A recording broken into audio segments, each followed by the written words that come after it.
We ready? We're good. Good evening, and welcome to Crow Wing County's Planning Commission and the Board of Adjustment. It's 5 p.m. on May 21st, 2020. Would everyone please rise for the pledge? I pledge allegiance to the flag of the United States of America and to the republic for which it stands, one nation, under God, indivisible, with liberty and justice for all. Thank you. Our first item on the agenda is roll call. Rocky Lunemy. Here. Rick Scogan. Here. Sue Mastey. Here. Rebecca Best. Here. And I'm Don Hales. Next item is to approve the minutes of the meeting held on April 30th, 2020. Mr. Chair, I would make a motion to approve the minutes of the meeting held on April 30th, 2020. Is there a second? I'll second that, Mr. Chair. Okay. I would just like to make one note on the minutes on the Eskilson. You got in here that we tabled it for variance requests. I just think we need to add that it was tabled so the board can conduct an onsite. No. Okay. I'm okay with that. Yep. Okay. Any other discussion on it? Hearing none, we'll proceed to vote. All in favor? Aye. Motion carries. Tonight, we have one item of old business and 4 items of new business. When it's time for your application, you will be invited to join the meeting. At that time, we would like you to state your name and address for the record. We will then have Jake read your request into the record. We will then give the applicant an opportunity to add any new information that has not been previously submitted that is pertinent to their application. At that time, we will discuss any public comment that's been received.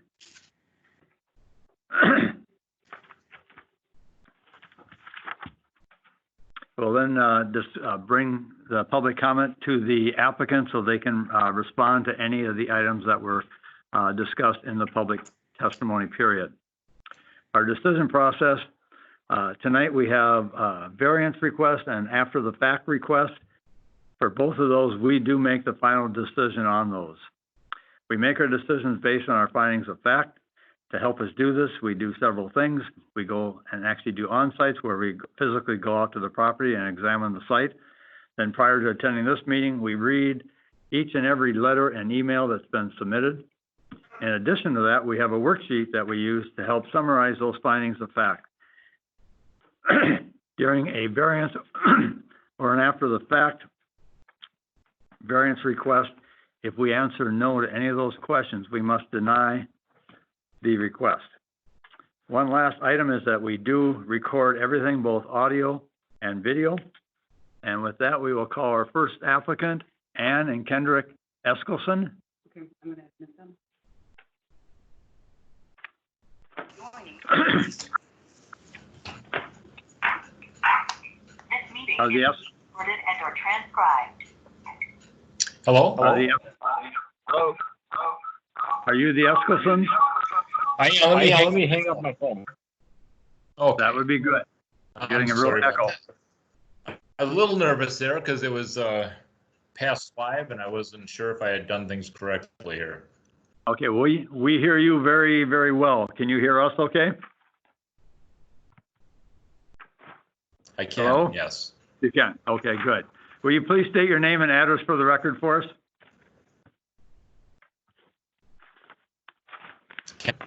5109 417. You are breaking up pretty severely. Well, Why don't you try it again? okay.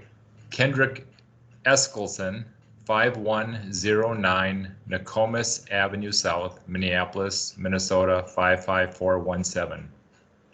That was perfect. Thank you. Jake, would you read the request into the record for us?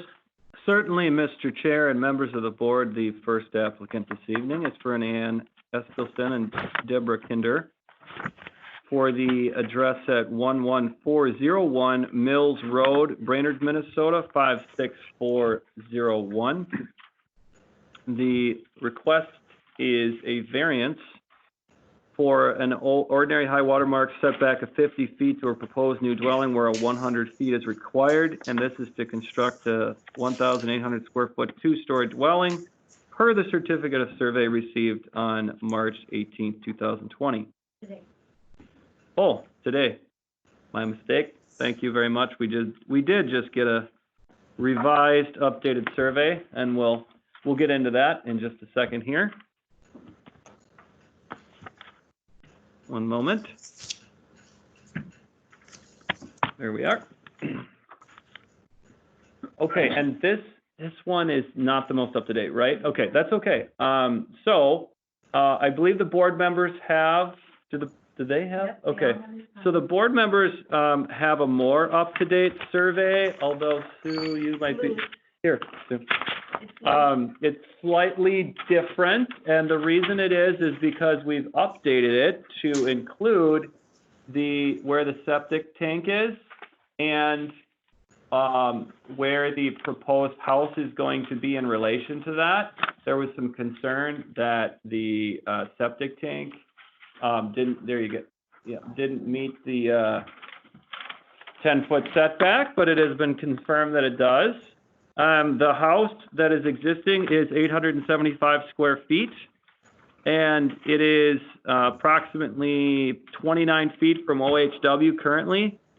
The proposal is to bring that back and increase the size of the house, bring it back to 50 feet. You can look on with me. Oh, okay.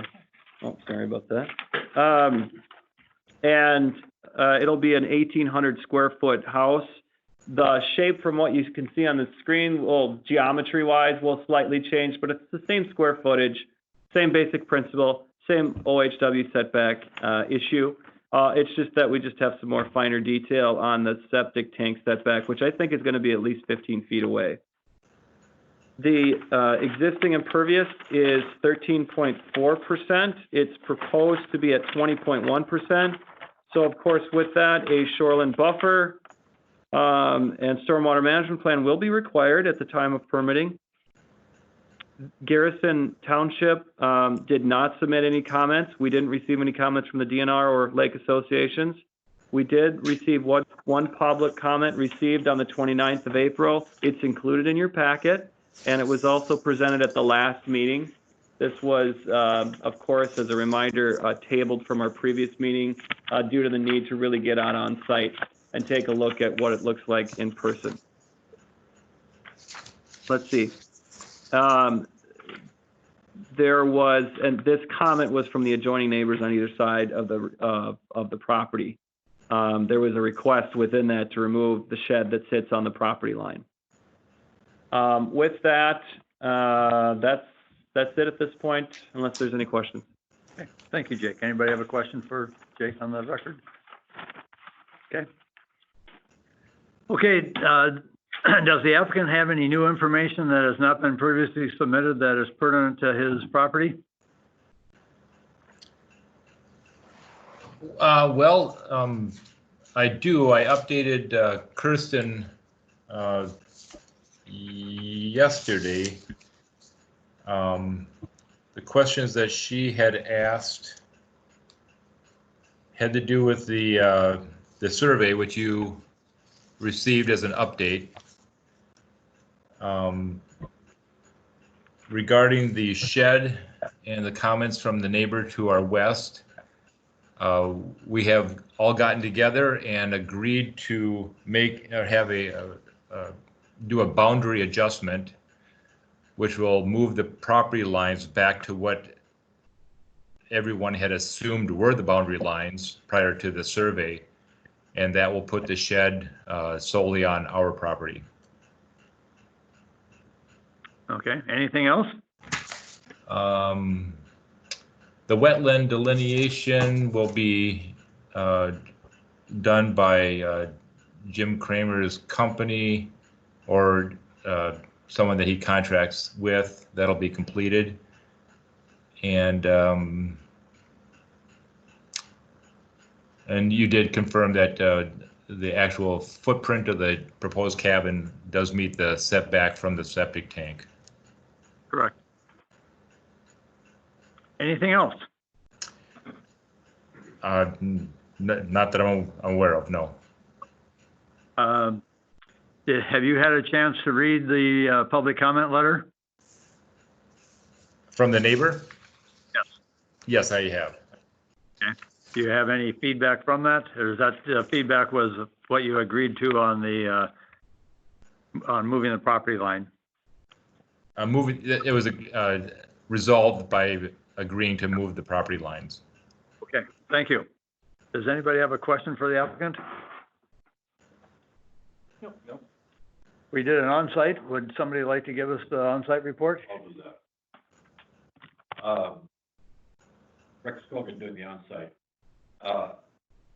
Two things. Number one, on the 9th of April, 2020, the Board of Adjustment onsite group was, consisted of Don Hales, Becky Best, myself, and Rebecca Maskey on the staff.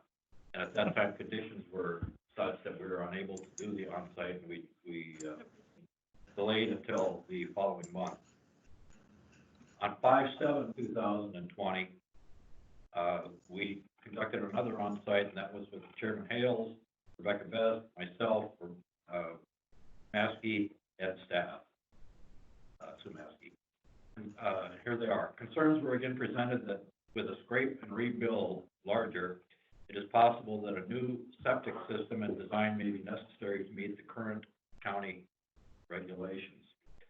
The last compliance inspection was done in May of 2017, and it was in compliance for the existing structure. The state's proposal looks to be within 10 feet of the septic lift station. That was our observation then. Confirmation from the surveyor is needed that the proposed dwelling is at a minimum of 10 feet away from the septic system. It is possible that a dwelling to septic variance request may be needed also, and it sounds like we've cleared that one up. High impervious coverage was noted. Questions about whether the lake access and gravel was included in the impervious calculations. We would consider conditioning as part of the required stormwater management plan that a berm be constructed close to the lake, as well as guttering to be added to direct the stormwater away from the lake. No mold buffer with a shoreline rapid assessment model to determine the width of the buffer will be required due to impervious coverage over 20%. There are similar structures and similar setbacks in the neighborhood. The encroachment of the existing shed to the neighboring property line was noted. Again, that sounds like it was something that was cleared up. Wetland window agreement was signed. We would like to see the delineation completed. That was it. Thank you, Mr. Chairman. Thank you, Rick. Sue, you have anything else you want to add? No, not at this time. Okay.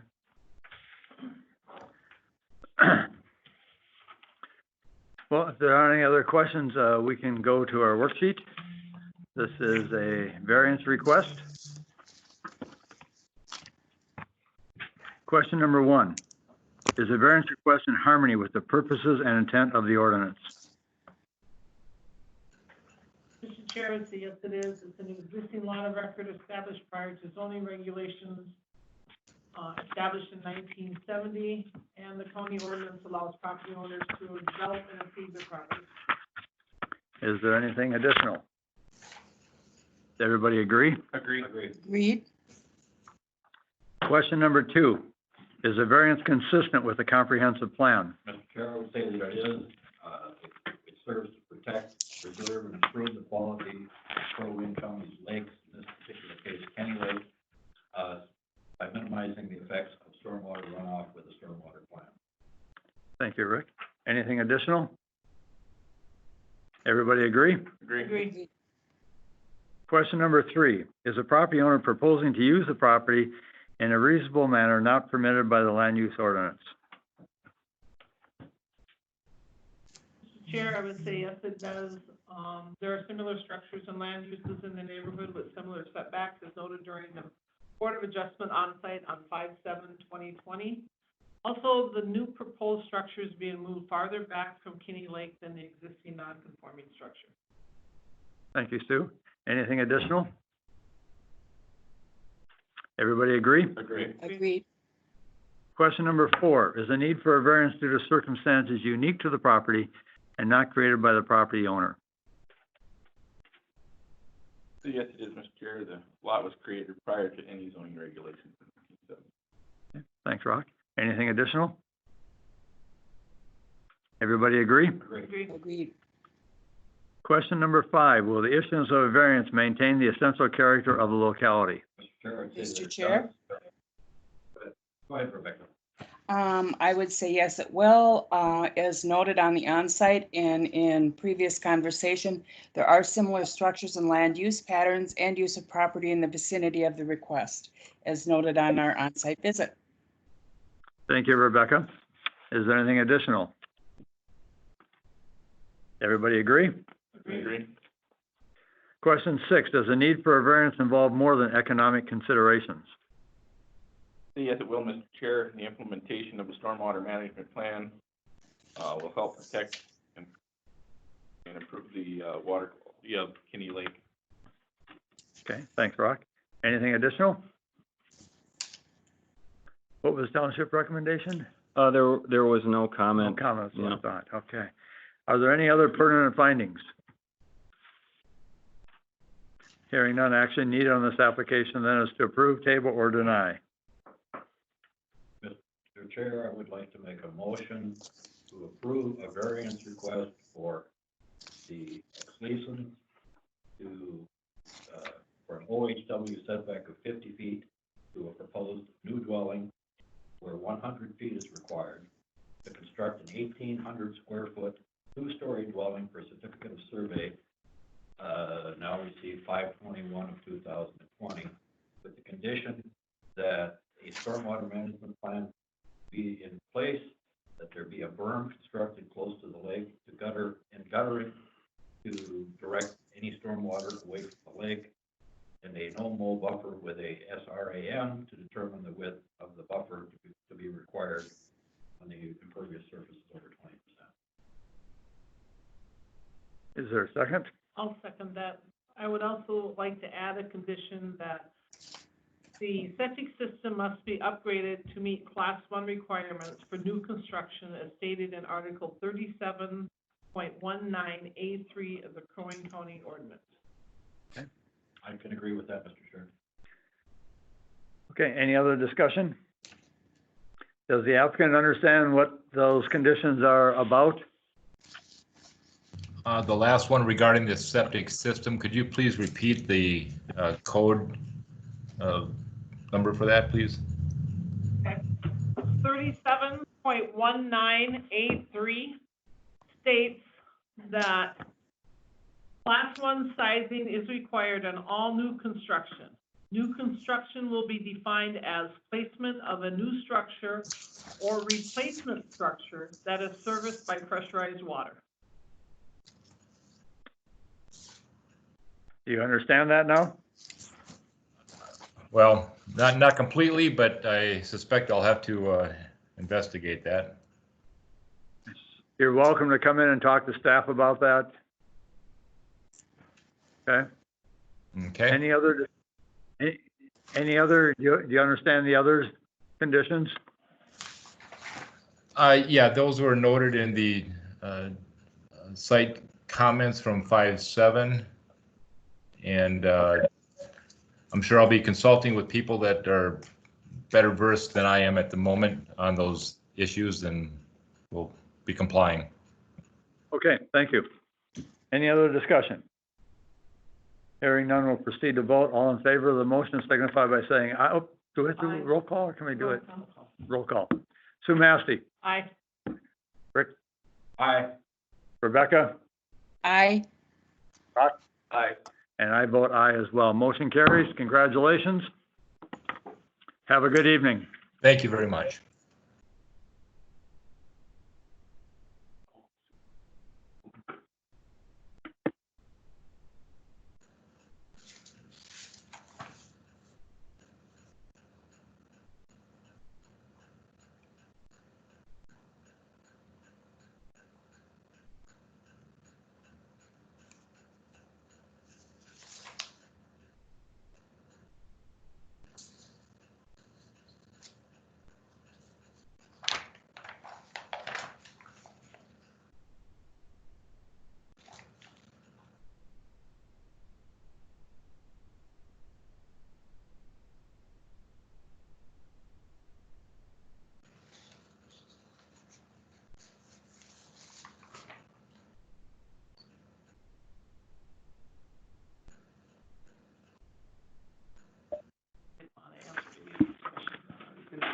Joyce.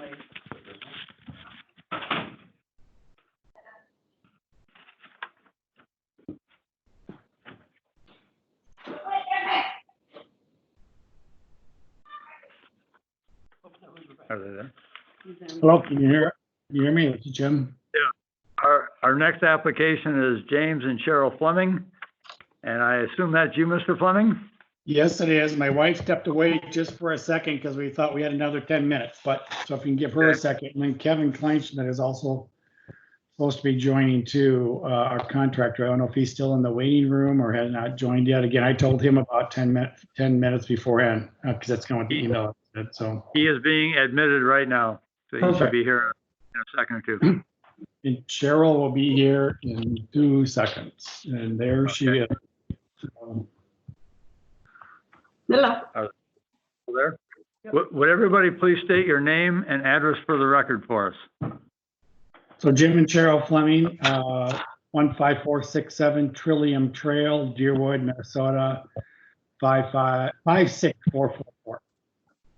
Thank you. No, that was both of us, right? That's fine for both of you. Your contractor? Kevin Kleinschmidt, Brainerd, Minnesota. Jake, would you read the request into the record for us? Yeah, certainly, Mr. Chair and members of the board. The next applicant is Jim and Cheryl Fleming for the address at 15467 Trillium Trail, Deerwood, Minnesota, 56444. There are a number of after-the-fact variances that are being requested as part of this proposal. The first one is a water-oriented accessory structure located in a bluff where, of course, none is allowed. A water-oriented accessory structure, OHW setback of 3 feet where a minimum is 20 feet is required. A water-oriented accessory structure, side yard setback of 0 feet where 10 is required. A water-oriented accessory structure, height of 14 feet where 12 is allowed. A sand blanket located in a bluff. Retaining walls located in a bluff. Retaining walls exceeding 4 feet in height without an engineered plan. A patio located in a bluff that's 7 by 7, and a patio approximately 34 square feet of which is located 26 feet from the edge of the bluff impact zone where a 30-foot setback is required. And a walkway in a bluff with an average width of 6.5 feet and a maximum width of 14.5 feet, where 4 feet is allowed, although we had an administrative decision allowing the 5 feet instead of 4 from 2017. All of these are to allow an 8 by 10, 14-foot high water-oriented accessory structure, a 361 square foot sand blanket beach, a 7 by 7 patio, a 34 square foot patio portion that's in the bluff impact zone, a walkway located in a bluff that is approximately 6.5 feet. And that is the request. All right, so moving now to the certificate of survey. One moment here, there we go.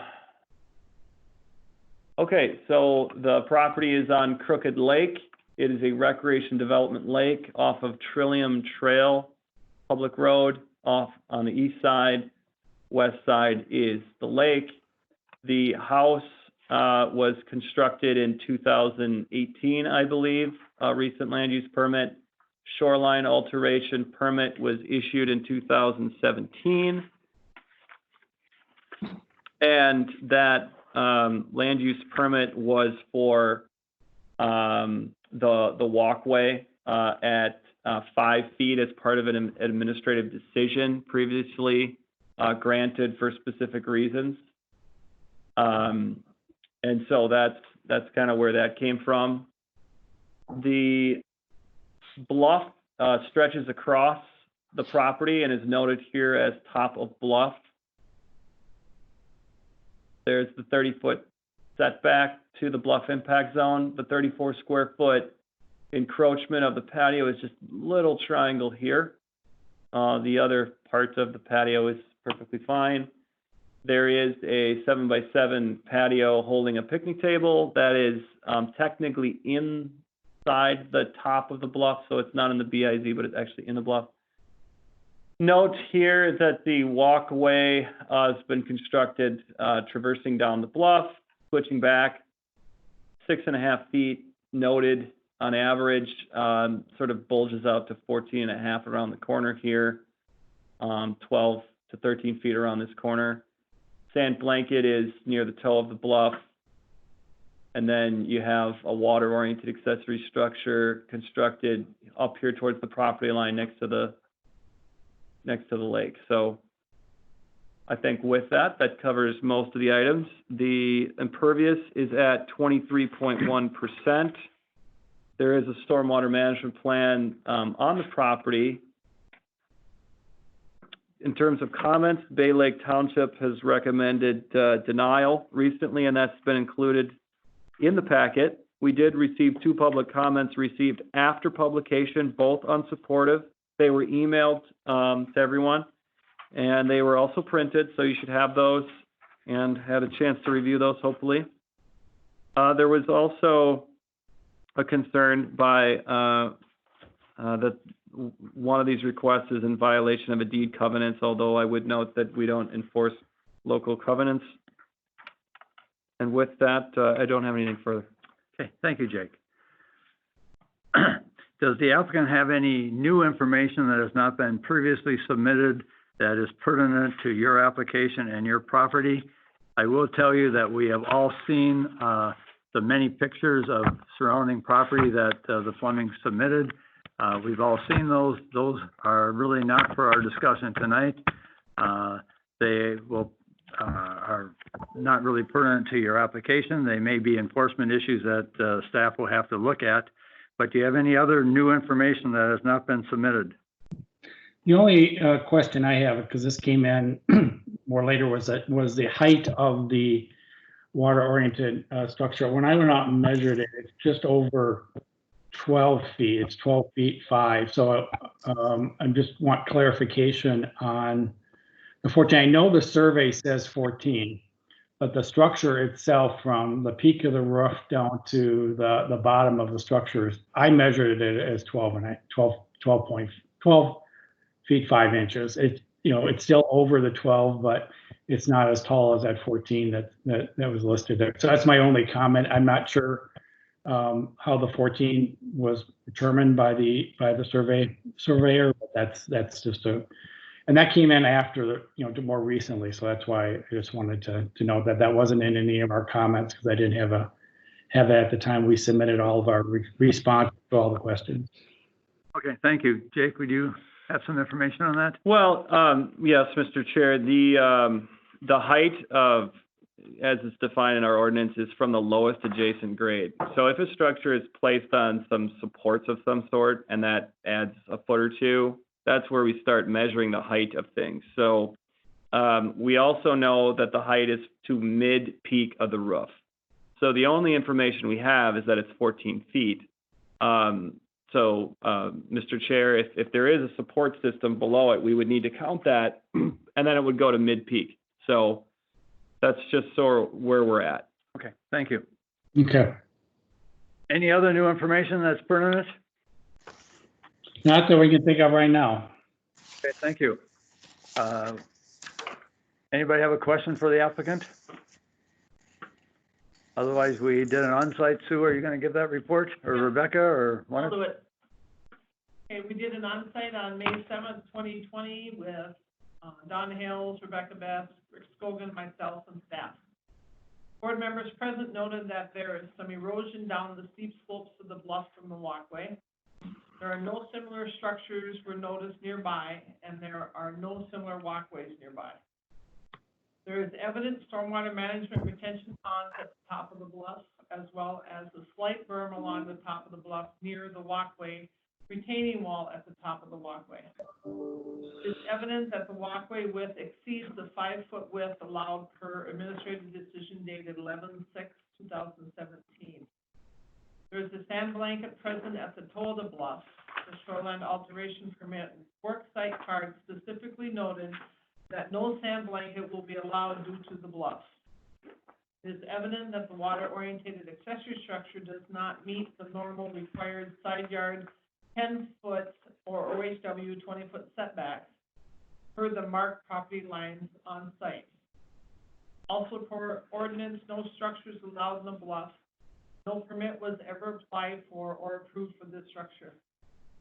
Consider conditioning that an engineered stormwater management plan for the walkway and retaining walls be implemented by July 31st, 2020 to include a potential berm along the entire walkway as well as a tilt lip on the walkway to help protect the integrity of the bluff and to prevent further erosion from occurring. Consider conditioning that the walkway be restored to the approved 5-foot width by July 31st, 2020. The maximum square footage allowed for landings or turnaround area radius is 32 square feet. Consider conditioning that the landings turnaround areas be restored to a maximum 32 square feet by July 31st, 2020.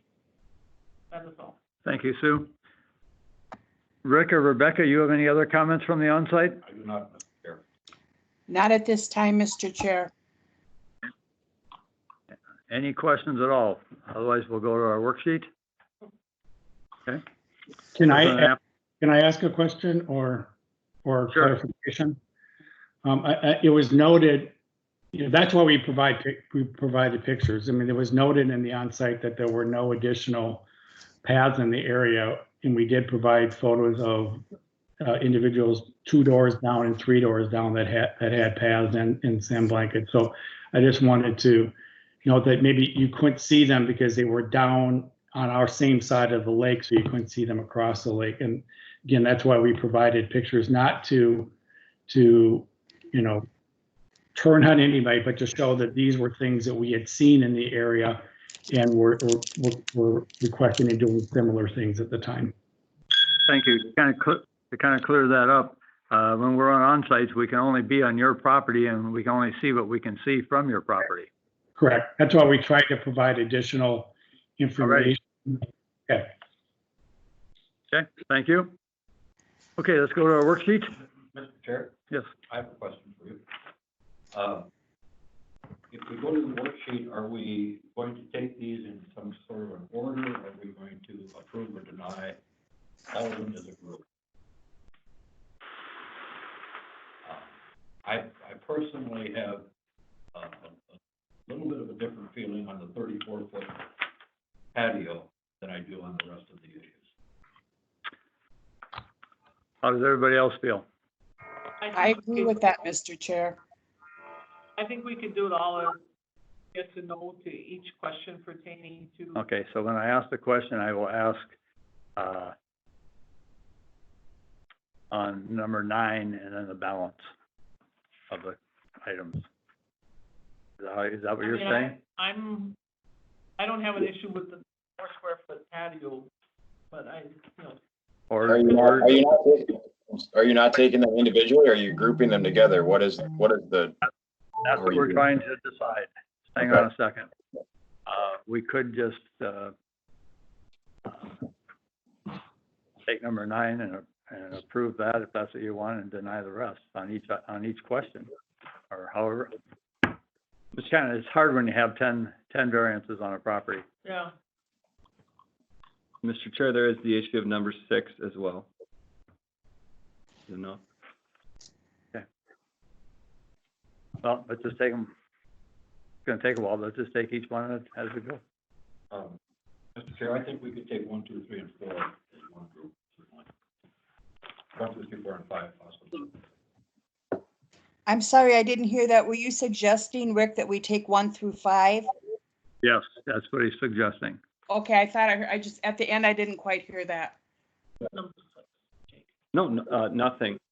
Just have to be very clear when you group them together if you don't accidentally see one that you thought you wanted to go in a different direction. Okay. Okay, so let's do it that way for now. We're going to take the variance request 1, 2, 3, 4, and 5, and then we'll go to 6. We'll stay with one question at a time. Okay. Okay. So question number 1 Is the variance request in harmony with the purposes and intent of the ordinance? Mr. Chair, I would have to say that is a no. There are no water-oriented accessory structures allowed in a bluff, and sand blankets are not allowed in a bluff. I would also like to add that the property owner was given an administrative decision for a 5-foot walkway in the bluff and constructed a walkway wider than what was allowed. That should really be in number 7, I think, Sue. That'll be 10. Yeah. That's number 7 and 10. 10. Well, the walkway is wider than the 5. I know, but here we're just talking about the water-oriented Oh, I'm structure and, sorry. Item and one. sand My blanket. motion, Okay. Sue, was for Okay. 1 through 5. Okay, So, I'm sorry. anybody else My have, response was number 1 through 5. Okay. is there anything else anybody has?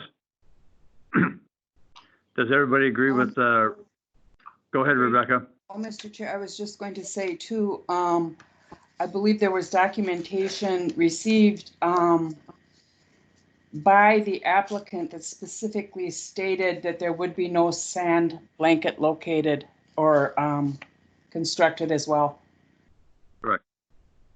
Thank you.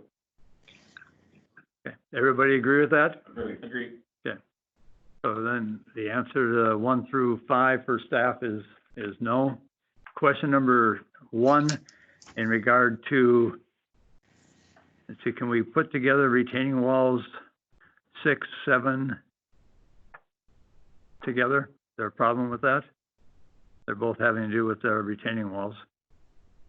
So on number 6, the board needs to ask themselves, do you want to see the retaining walls in a bluff remain? Number 7 is, do you want to see a retaining wall more than 4 feet without an engineered plan? So they're a little bit, Okay, so let's take them separate. So item number 6 for question number 1, is a variance request in harmony with the purpose and intent of the ordinance for the retaining wall. for the retaining walls, for item number 6. I say yes, they are, Mr. Chair. It's just the height that I guess I have concern with. Okay. Anybody else have anything? Well, we do need more than yes, just to put a I know. reason, yep. I guess I would have to say that I feel that the retaining walls add to the stability of the bluff when it's been altered.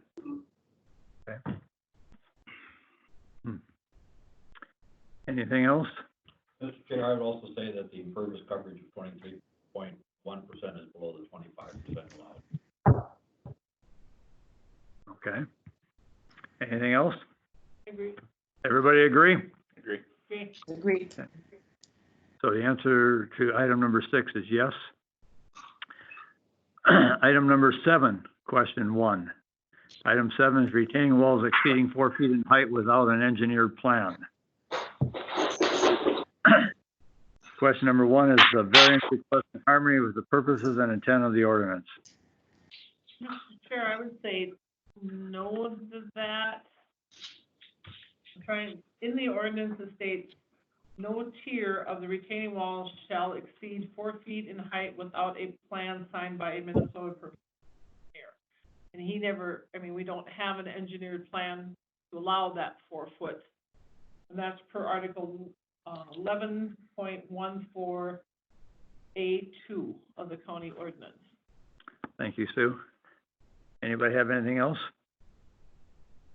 Everybody agree? Agree. So the answer to number 7 is no. Number 8, patio located in bluff 7 by 7, that's the one up in the upper, but on the top of the bluff. Is the variance request in harmony with the purpose and intent of the ordinance? Mr. Chair, I'd have to say that is no. There are no patios allowed within the bluff. So, Anything additional? Everybody agree? Agreed. Item number 8, patio located in, that's what we just had. Number 9, Patio 34 square feet located 26 feet from bluff impact zone where 30 feet setback is required. Is a variance request in harmony with the purpose and intent of the ordinance? Mr. Chair, I would say that yes, the county ordinance allows property owners to develop and improve their property. Anything additional? I would say it's a minimum. I would agree, yeah. Thanks, Rock. Thanks, Rick. Agreed. Anything else? Agree. Everybody agrees, okay? So the answer to number 9 is yes. Number 10, walkway in a bluff where an average width of 6.5 feet with a maximum width of 14.5 feet, where 4 feet is allowed. This property does have 5 foot allowed administrative decision that was dated November 6, 2017.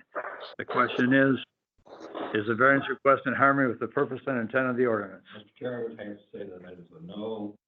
The walkway exceeds the 4 foot allowed, and beyond that exceeds the 5 foot amount allowed by administrative decision November 6th of 2017. 2017.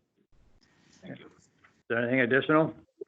Am I allowed to say something in reference to that at all, or? I'm sorry, you broke up on us there. I said, am I allowed to speak on that at all, or is it too late? I just have it. The only issue I have is the referencing the 14-foot turnaround, because what you're doing is basically you're measuring across the corner, and the plan that was sent in for them and the plan that was approved, if you measured in that same way, even on that triangular corner that they're showing, it's going to be much wider than 5. It's very that 14 foot is a very misleading statement and a very misleading number, the way that it's measured and the way that it's written. You're basically measuring the hypotenuse of a triangle and saying it's way wider than its side. So like I said, the original plan that was sent and the plan that was approved, if you measured the inside corner to the outside corner on those corners, it would be much wider than the 5 foot that was approved, just because of sheer geometry. So. Thank you. Mr. Chair? Yes. I'll respond to that. Certainly what Mr. Fleming is saying is possible. I'm not measuring and I'm not intending to. What I would state by my no answer is that the 5 foot administrative approval was exceeded, and the turnarounds maximum of 32 square feet was exceeded. So beyond that, I won't have any other comment. Everybody agree? It was actually Mr. Kleinsmith that made that comment, but this is Mr. Fleming. And I guess I would just also like to add in that in our original request, we made it clear that why we were doing this was for a golf cart. And so that golf cart needs to have a turnaround radius, turnaround area larger for it to turn. That was the whole reason for putting the path in, was to allow disabled access up and down the path via a golf cart. All right, thank you. Mr. Chair, Yes, Rock. in my mind, if it was built at 5 feet, that radius would be 10 feet wide, not 14. Correct? Because these are actually 7 feet for the most part, which ends up being 14 feet wide, or 14 and a half. So it seems reasonable that if you're making that radius 5 foot trail, that triangle would be 10 feet wide. But that's just not true. That's just not mathematically true. So I'm just stating that for the record. That's not the case. And that 14-foot radius is a very misleading. It's a very misleading number. And the other question I would have is if that 32 foot, if you're trying to shoehorn this into a 32-foot landing, there would have to be some sort of way need to be some very direct way to measure where that landing starts and stops, because this isn't a step, this isn't a stair, this is a continuous flat path. So that they're just, yeah, there's just no way to, you're gonna have to make a very specific distinguishing answer on to where that 32 starts and stops. And in order to, if it comes down to having to rectify the path or change the path, we would need a much more direct answer as to where you expect that to start and stop. I think the place to start with that would be with an engineer plan that we should have had in the beginning. Because an engineer plan will show that turnaround where it is and where it's located, so. Okay. So that's question number 1. As we move forward here, let's take the first 5 and we'll answer all the questions on that, then come back and just go through all of them. I think that'd be a little smoother. Okay. Okay? So question 2, is the variance consistent with the comprehensive plan? For items 1 through 5, how do you feel?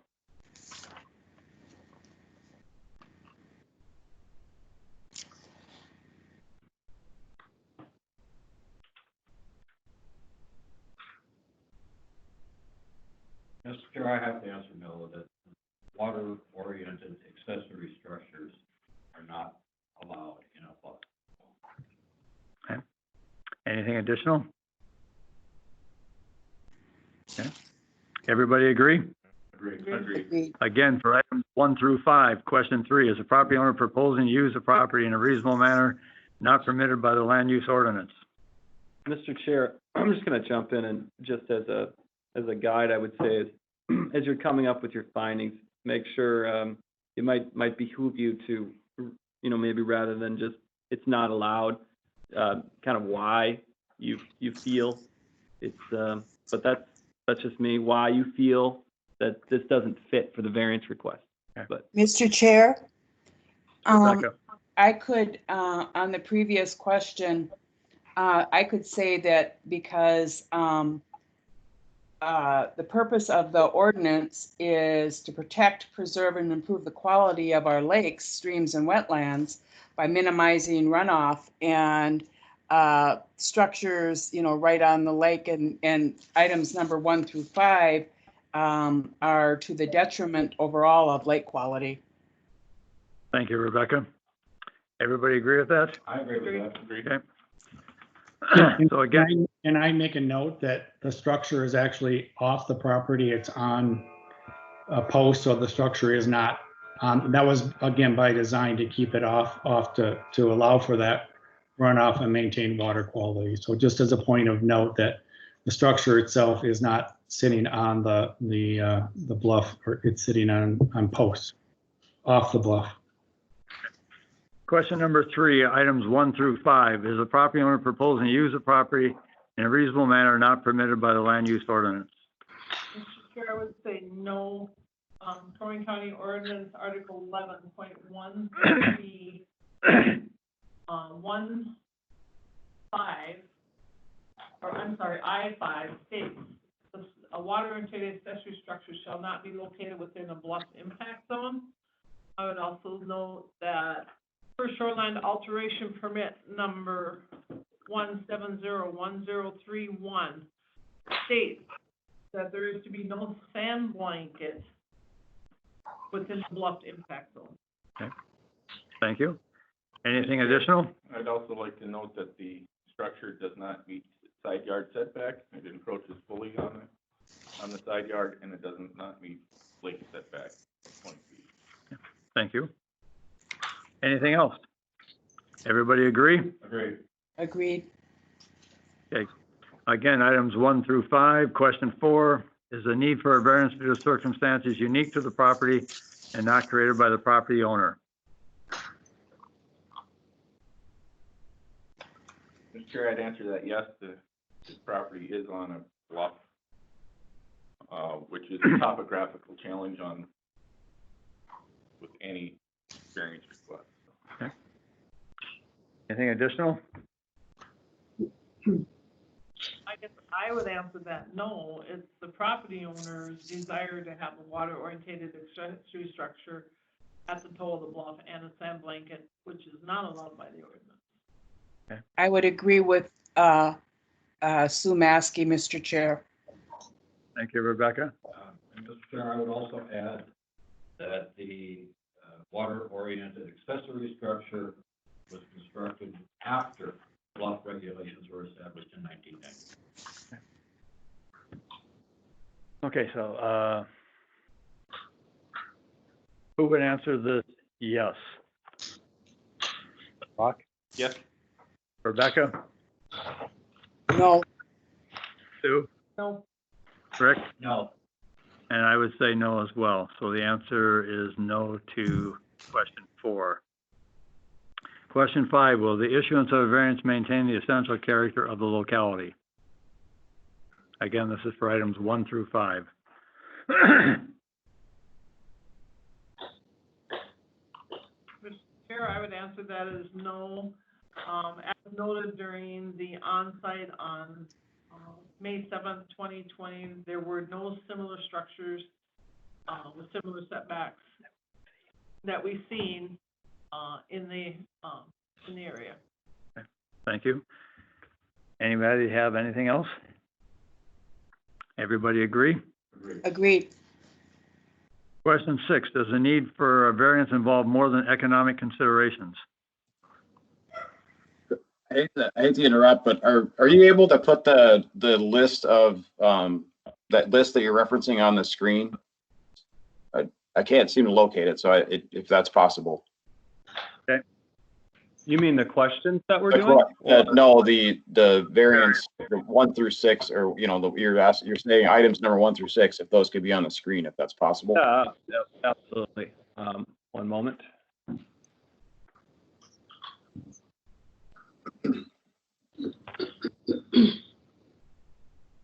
Thank There you. you go. Yeah, perfect. Thank you. You're welcome. Number 6, does the need for a variance involve more than economic considerations? Again, this is for items 1 through 5.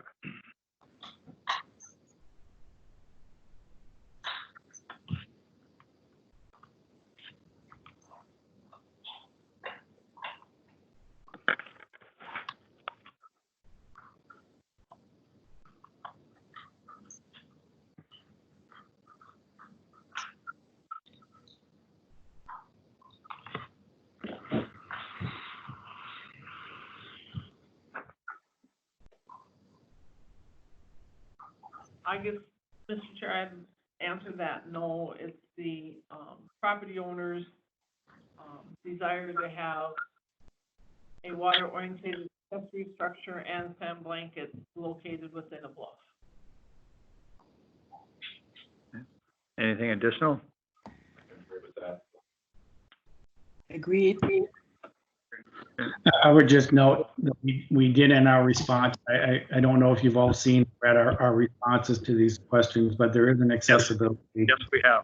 Yeah, okay, there is an accessibility factor too that we would like to be, taken under consideration. I mean, that's how we started with all this, with the need for the path, and then the water-oriented structure does provide additional accessibility for the disability. All right. Question number 7, did the applicant fail to obtain a variance or comply with the applicable requirements before commencing work?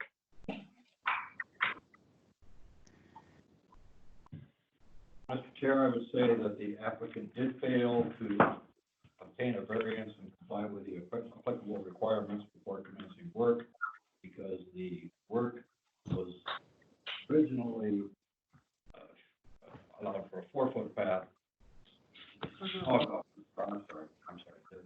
No, there is no variance request for a water-oriented accessory structure. There was none. Do you want to clarify that? I'm sorry, I'll start again, because I was confused as to what we were doing again. Did the applicant fail to obtain a variance for a water-oriented accessory structure prior to commencing work? Yes, he did. Failed. Okay. Anything additional? Mr. Chair, I'd also like to note that on the permit that it says absolutely no sand blanket. Yes, it does. And the sound like, thank you, Rob. Question number 8 for items 1 through 5. Did the applicant attempt to comply with the ordinance by obtaining the proper permits? I would say no.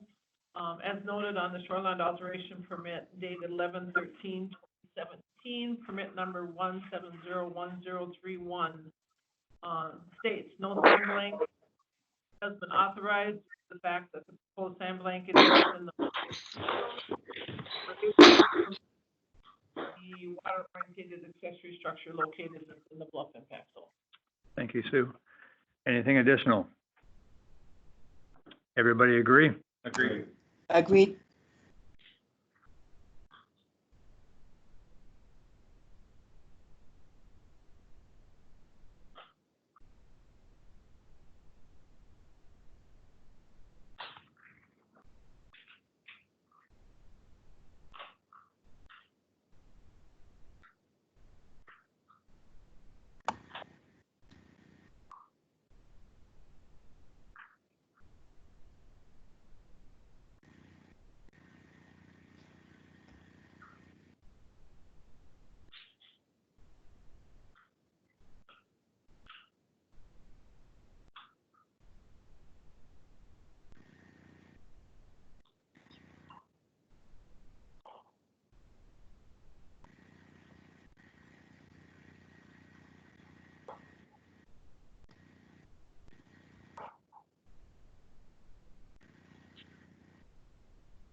We're not hearing anything. I just want to make sure we haven't lost connection, or is there really no discussion going on? Just want to note that because I'm not hearing anything for a little bit.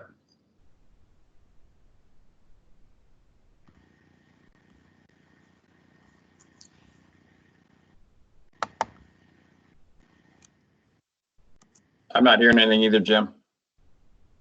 Okay, thanks.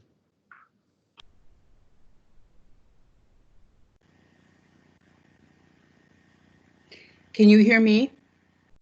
Yes. Yeah. Okay, I just sent a message to asking that.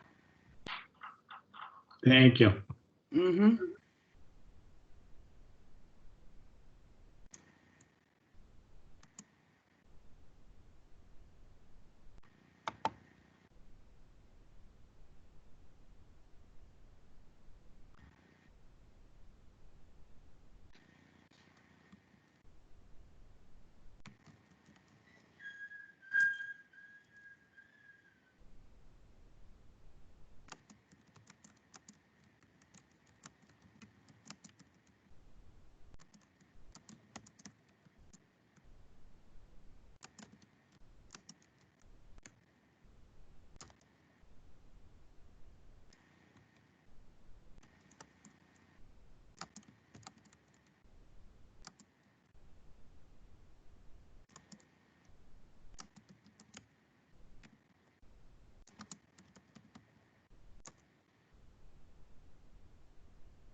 I haven't heard anything back yet. You can still hear me though, right? Yep, we can still hear you. And I assume Okay. you can still hear us. Yes, okay. All right, Still here. I'm gonna step away for one moment. all right. I'm gonna make a call.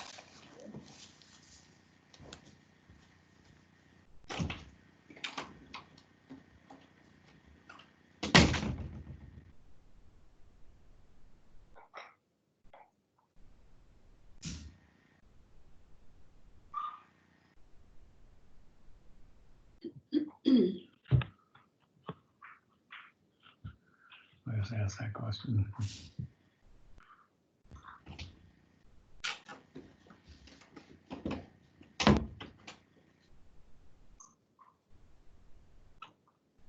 Okay, just give me a sec.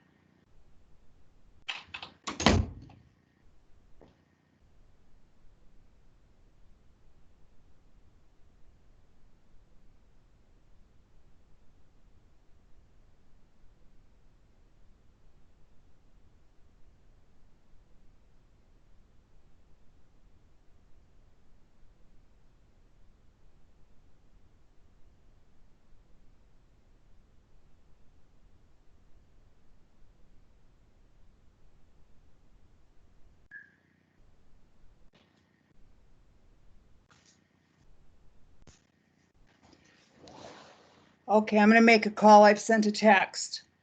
You're calling as well? No, another call came in that I Oh, decided okay, just to take Okay. while we run a break, and I will drop it if they do come back. okay, I will. Okay, I just heard back. We're having an issue with the audio, working to fix it ASAP. Perfect. All Okay, right, I thank can't- you. All right, thanks. So, yeah, okay. Okay.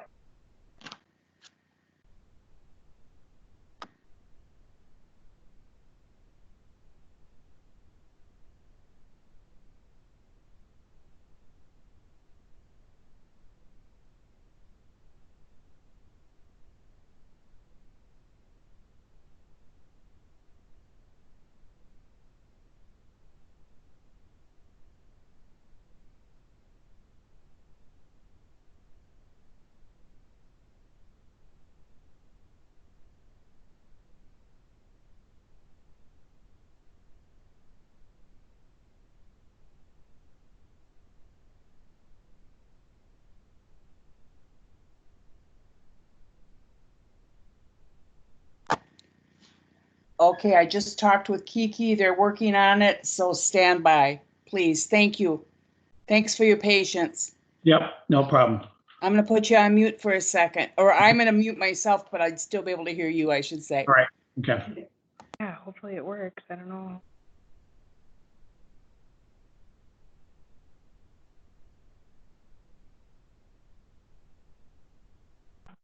Can you hear us?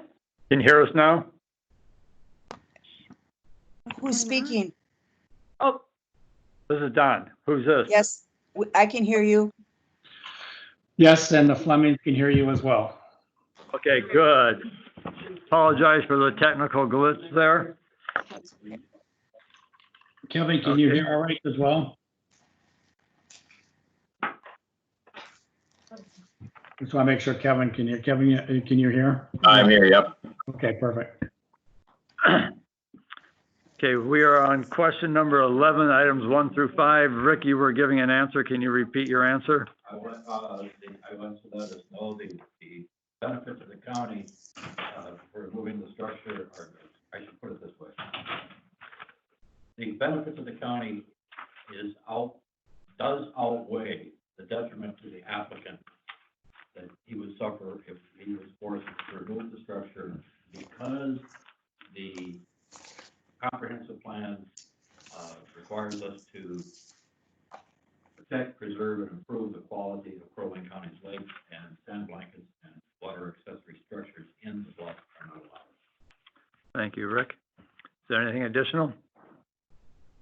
Everybody agree? Agree. Great. Question 12, township recommendation was to deny. I apologize.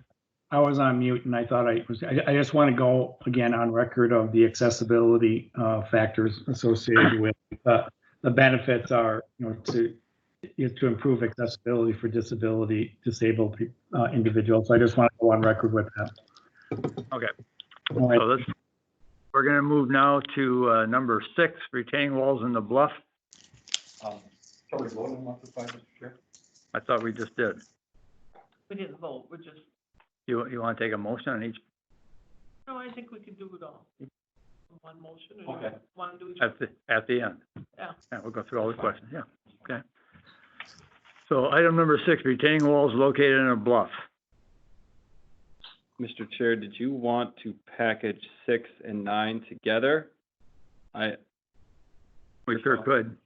Or are you guys thinking, no, we really want to separate those out? Those are, I think we could put those together. 6 and 9? Yeah. Yep. Rebecca, I would ask that as number 6, is that all retaining walls, or is that a specific retaining wall? Because some of those retaining walls were required for the path that was approved by a variance prior. item number 6 just states retaining walls located in a bluff. Correct, So- but are you referencing the retaining walls that were approved by a prior variance, or which retaining walls? we're not aware of any variance that approved retaining walls in this property. So what I, Had an administrative decision allowing a 5-foot walkway. and I just like to again, go on record to say that the documentation that we submitted, dated on November 6th, and it is actually part of the permit when you go onto the county website, pulls down our description of what is going to be done on that property. And there's 2 bullets specifically in the memo that said there will be rip wrap rocks to retain, along the wall. It also did say that the sand blanket was going to be in there. In the administrative decision, did not reference any of that, but then the permit did strike the sand blanket. It did not strike or mention that the retaining walls were not allowed. So the assumption or expectation is that because they were not stricken, that they were part of the administrative decision. Granted, I do acknowledge that the administrative decision only mentions the 5-foot wide path, but attached to it is the description of how that path was going to go in. And again, it says in there on a couple. So granted, yes, no, it may not have been officially called out, but the contractor assumed that because it was not stricken, that in order to maintain the integrity of the bluff, that those rip-rap rocks were permitted. I just want to go on record based on kind of historic. You're on record. History, and then what was actually posted on the county's website and the documentation that goes along with all of that. Thank you. So we're going to put 6 and 9 together? 6, 7, and 9? Nope, just 6 and 9. 6 and 9? Yep. Okay. So we're talking about, are we going to allow retaining walls in a bluff and a 34 square foot patio located 26 feet from the bluff impact zone where 30 feet setback is required? So question number 1, is a variance request in harmony with the purposes and intent of the ordinance? I'm sure I'd say that the answer to that would be yes. The county ordinance does allow property owners to develop and improve their property. Okay. Anything additional? And in addition, the 34 square foot patio is a minimal impact to the bluff zone. Thank you, Rick. Anything additional? Okay. Question number 2, is the variance consistent with the comprehensive plan?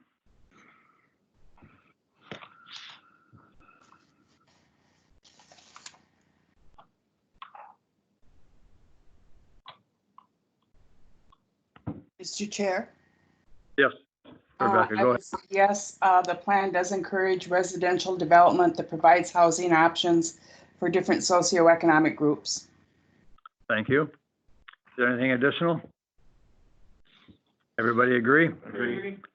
Question number 3, is the property owner proposing to use the property in a reasonable manner not permitted by the land use ordinance?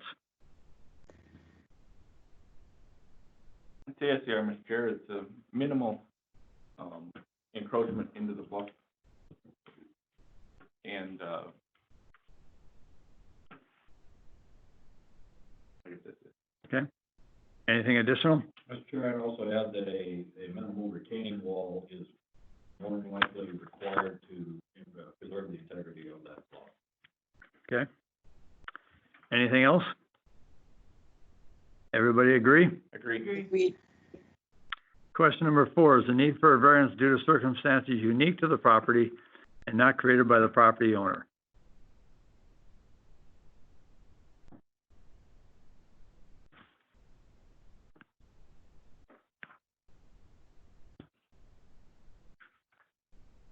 Mr. Chair, I would say that the answer to that is yes. The topography of the land restricts the suitable area for use being considered for the proposal. Anything additional? Everybody agree? we, Question number 5, will the issuance of a variance maintain the essential character of the locality? Mr. Chair, would say yes, the 34 square foot addition to the existing patio is a minimal addition with a, 26 foot setback from the bluff impact zone. Okay. Thank you, Sue. Anything additional? Everybody agree? Agree. agreed. Question number 6, does the need for a variance involve more than economic considerations? Mr. Chair, I'd answer that is yes. The patio site elevation and the retaining wall structures are minimal based on the existing site conditions. Thank you, Rick. Anything additional? Everybody agree? Agreed. Agreed. Question 7, did the applicant fail to obtain a variance or comply with the applicable requirements before commencing work?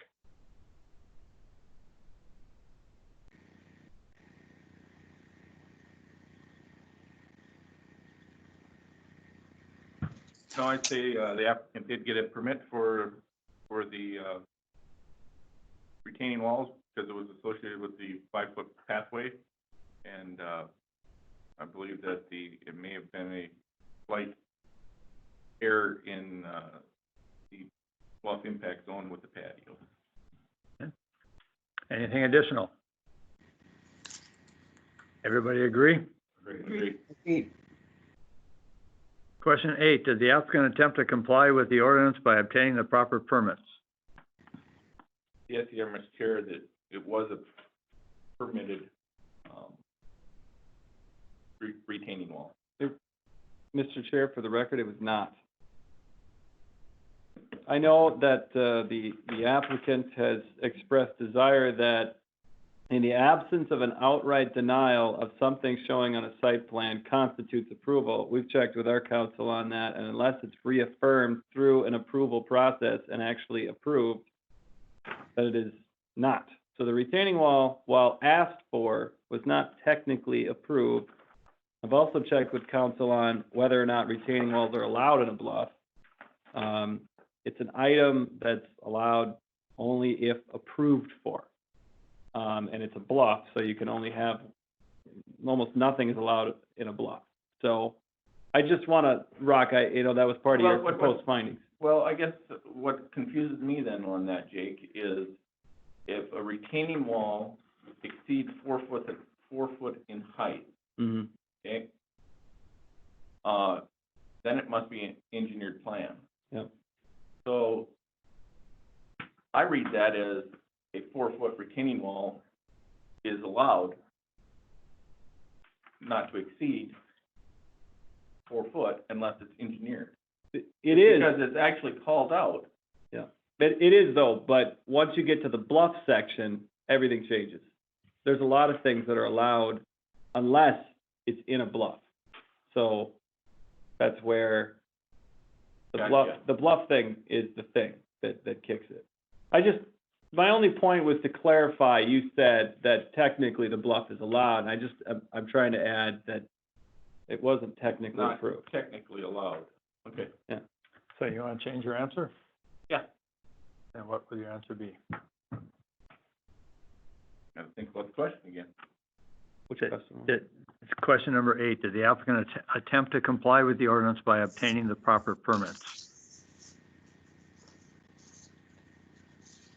Mr. Chair, I would say for the 34 square foot patio located 26 feet from the bluff impact zone, I would say yes, he did for that because he did obtain a building permit for the construction of a dwelling with the patio on it. It's just a miscalculation as to where it's just, 34 square feet larger than what should have been.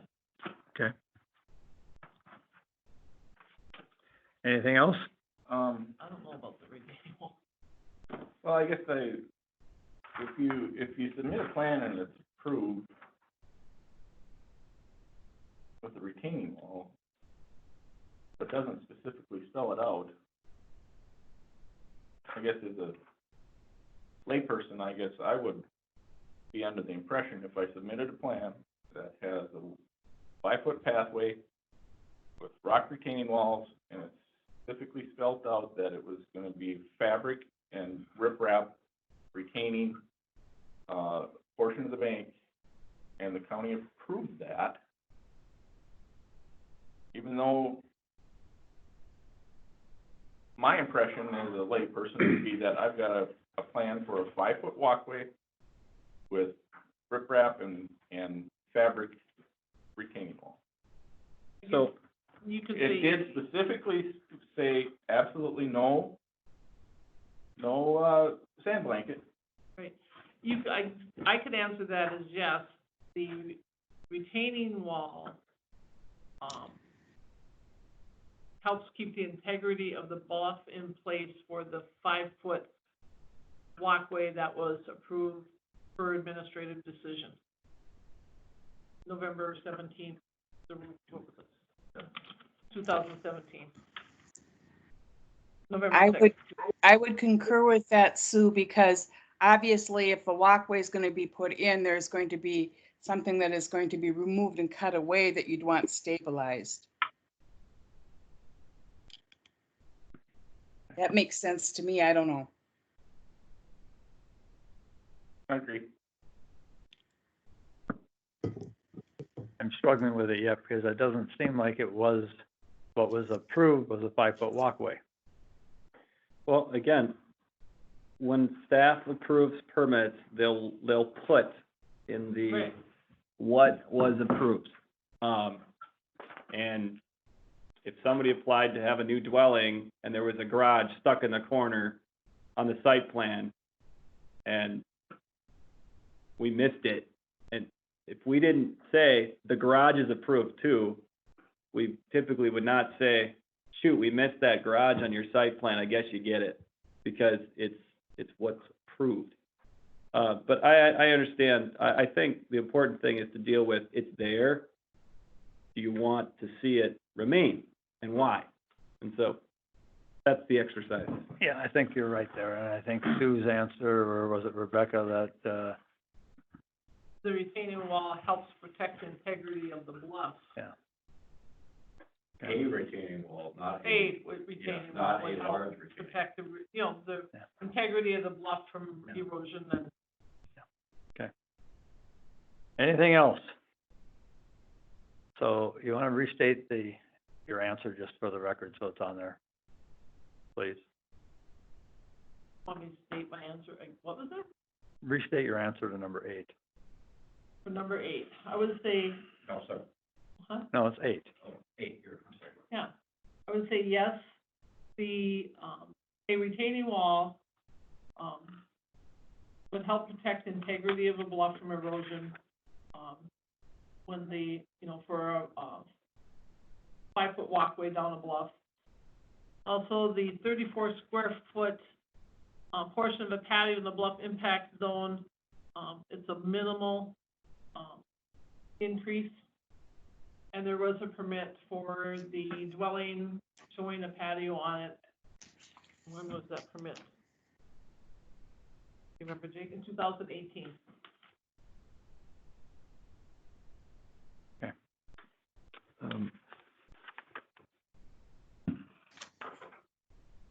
That's it. Okay. Everybody agree? Agree. Agreed. Question 9, did the applicant make substantial investment or improvement to the property? Mr. Chair, I'd answer that as yes, he did make a substantial investment in developing a walkway, a retaining wall, and a patio. Anybody have anything else?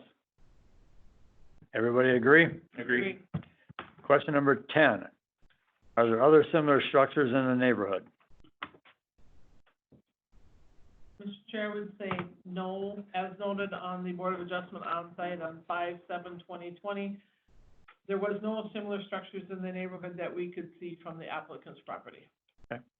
Anything additional? Everybody agree? Agree. Agreed. Again, I would note that you didn't see them, but we have provided pictures of just down the road, That was so. clearly stated that we didn't see them from your property, sir. All right, thank you. Yeah, again, I've not gone through this before, so, I apologize for if I'm not following the right, if I'm not hearing it all right or all that, so please bear with me on that as well. Question 11, would the minimum benefits to the county appear to be far outweighed by the detriment the applicant would suffer if forced to move or remove these structures? Mr. Chair, I want to be very careful how I answer that question.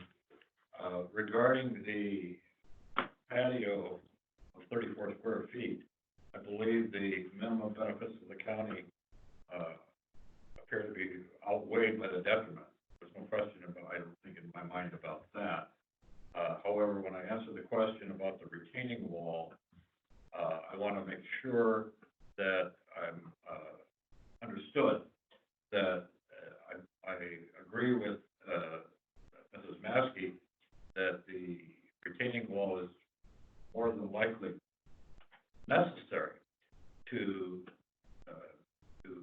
maintain the integrity of the bluff. However, the retaining wall of which I'm talking about is something that would be 4 feet or less. Anything additional? Mr. Everybody- Chair, Yes, Rebecca? I just wanted to go back and reiterate what was mentioned from our on-site report, that there appears to be, I'm going to say considerable erosion where I walked around the edge of that retaining wall that is cut out considerably higher than 4 feet. Thank you. Thanks for noting that, Rebecca. Everybody agree with those? Agreed.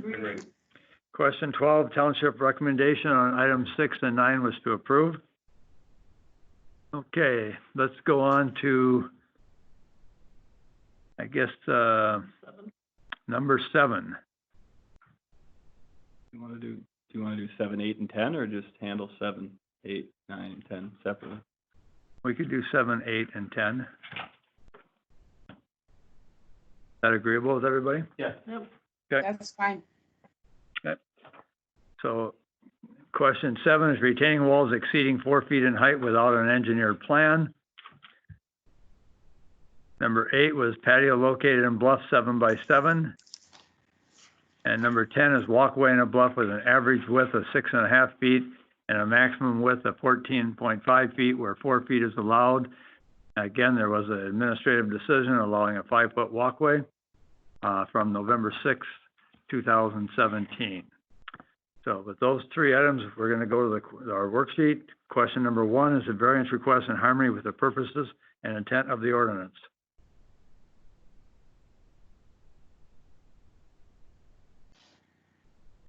Mr. Chair, I will say that answer is no. The ordinance does not allow for retaining walls in bluffs, does not allow for patios in a bluff zone, and it allows for 4-foot walkways, 5 foot with administrative decision in this particular case, and the walkway exceeds that to an average of 6.5 feet, 14 feet on the corners. Anything additional? Everybody agree? Agreed. Agreed. Question number 2, is the variance consistent with the comprehensive plan?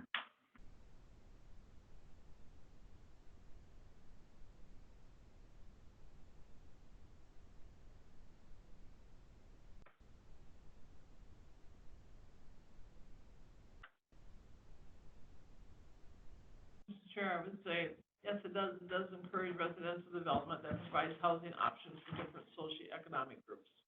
Thank you, Sue. Anything additional? Everybody agree? Agreed. Question number 3, is the property owner proposing to use the property in a reasonable manner not permitted by the land use ordinance? Mr. Chair, I would say the answer to that question is no. The patio, the excessive retaining wall height, and the excessive width to the walkway are not permitted in the land use ordinance. Anything additional? Mr. Chair, I'd also like to, in regard to the 4-foot height without an engineered plan, in my mind, that tells me that in order to construct a retaining wall in excess of 4 foot of height, you need an engineer to design it so that you do not have excessive runoff through, as noted on with Rebecca's comment, where they have a lot of erosion on that taller wall. Okay. Anything else? Everybody agree with those? Agreed. Agreed. Question number 4, is the need for a variance due to circumstances unique to the property and not created by the property owner? Mr. Chair, I'd say the answer is no. There is nothing unique on this property that would require a 7 by 7 foot patio in a bluff zone. There is nothing unique to this property that would require a retaining wall in excess of 4 feet without an engineered plan. And there is nothing in the, nothing unique in the property that would require a walkway in excess of 5 feet. Anything additional? Everybody agree? Agreed. Agreed.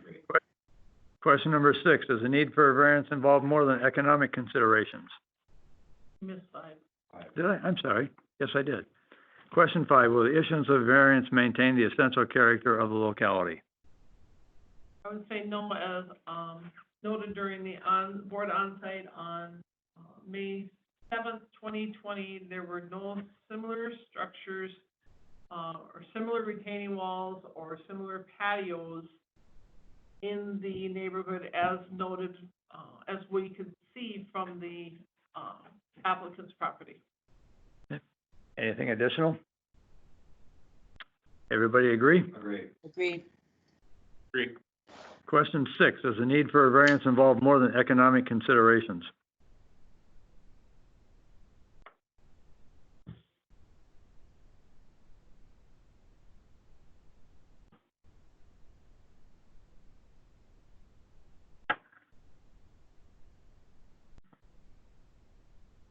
I would answer that as no, it's the applicant's desire to have a 7x7 patio located in a bluff and the retaining wall being constructed higher than 4 feet without an engineered plan.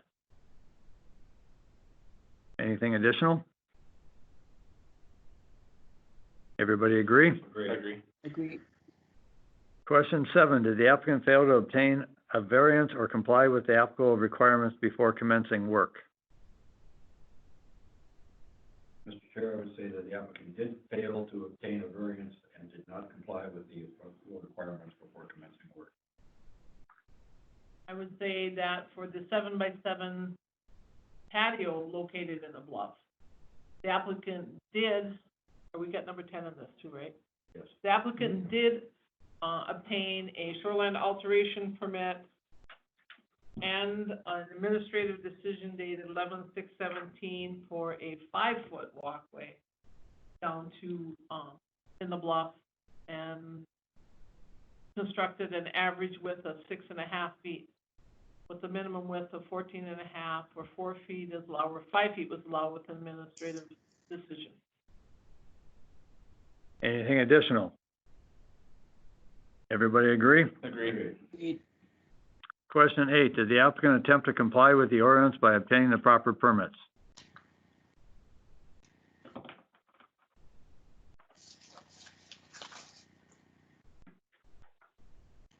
Can answer that 2 ways. The applicant did obtain a shoreline alteration permit and an administrative decision for a 5-foot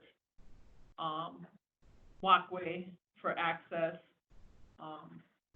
but then constructed the walkway wider than what was allowed, retaining wall constructed higher than 4 feet without an engineered plan, but did not obtain a permit for the 7x7 patio in a bluff. Is there a no? Is that a no answer? Anything additional? Everybody agree? Agreed. Agreed.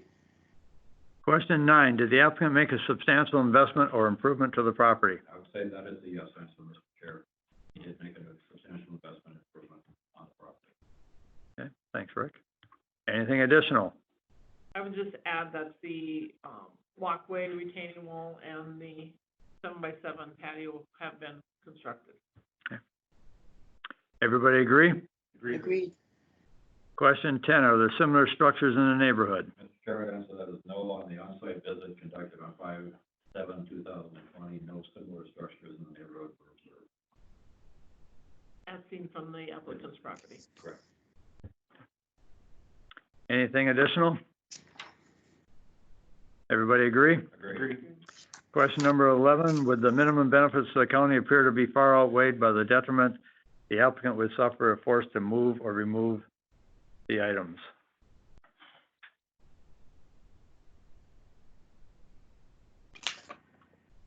Mr. Chair? Rebecca? I would state that that answer that is, no, because, the patio is not allowed in a bluff zone, and there was already an exception made with the width of the walkway from 4 to 5 feet. And the corresponding height due to the approval of the 5-foot walkway, the height of the retaining walls far exceeds what would be part of an engineered plan, which was not part of this whole design. Not sure if I stated that as clearly as I need to. I think so. I think we got the gist of it. Okay, thank you. Anything additional? Everybody agree? Agree. Question 12, what was the township recommendation? That was to deny those items. Okay, I think that concludes our worksheets. Action needed on this application then is to approve, table, or deny. Mr. Chair, I would make a motion to deny, after the fact variances for James and Cheryl Clemley for number 1, a water-oriented accessory structure located in a bluff. Number 2, a water-oriented accessory structure, OHW setback of 3 feet where 20 feet is required. Number 3, a water-oriented accessory structure side yard setback of 0 feet where 10 feet is required. Number 4, a water-oriented accessory structure height of 14 feet where 12 is allowed. Number 5, a sand blanket located in a bluff. Number 7, retaining walls exceeding 4 feet in height without an engineered plan. Number 8, patio located in a bluff. Number 10, walkway in a bluff with an average width of 6.5 feet with a maximum width of 14.5 feet where 4 feet is allowed, 5 feet allowed for this property per administrative decision dated 11/6/2017. Anyone approve? I would, I think I'm gonna use that as my motion. Do 2 motions? That would be easier. That's fine, we can do 2. Okay. Is there a second? I'll second it. It's been moved by Rick and seconded by Sue to deny those items. Is there any other discussion? Hearing none, we'll proceed to vote. All in favor signify by saying aye. Aye. Roll call. Oh, roll call, I'm sorry, thank you. Sue Massey, Aye. Rick, Aye. Rebecca, Aye. Aye. and I vote aye as well. Okay, that leaves us with items number 6 and 9. Mr. Chair? I'm sorry, Yep. yeah, 6 and 9. Mr. Chair, I'd like to make a motion to approve retaining walls located in a bluff, with a maximum height of 4 feet unless engineered. And, a walkway, no, I'm sorry, and a patio, a square foot patio located 26 feet from the bluff impact zone where 30 feet is required. Is there a second? I'll second that motion. Been moved by Rock and seconded by Rick to approve items 6 and 9. Is there any other discussion? I think we should put some conditions. Okay. The condition would be the existing walkway retaining walls must have a stormwater management plan created and reviewed by a licensed engineer and submitted to the county for their review by July 1st, 2020. The stormwater management plan for the walkway and any revisions to the retaining wall or walkway must be implemented by August 1st, 2020. The sand blanket must be eliminated and the area where it was located be revegetated by August 1st, 2020. The water-oriented accessory structure must be removed from the property and the former site revegetated by August 1st, 2020. Any reclamation plans for the existing walkway as part of any board action to reduce the width of the walkway must be designed by a licensed engineer and approved by the county by July 1st, 2020. Any reduction in the walkway width must be implemented by August 1st of 2020. You wanna do it the patio? It wasn't in. And the 7x7 square foot patio in a bluff is to be removed by August 1st, 2020. I guess, do we want to add that that they're allowed to have a 32 square foot landing as part of the revisions to the walkway? That's in the ordinance. I don't know if we need to condition that or not. Okay. Probably be a good thing to put in there, just for clarification. Yep. I have a question on that, Mr. Chair.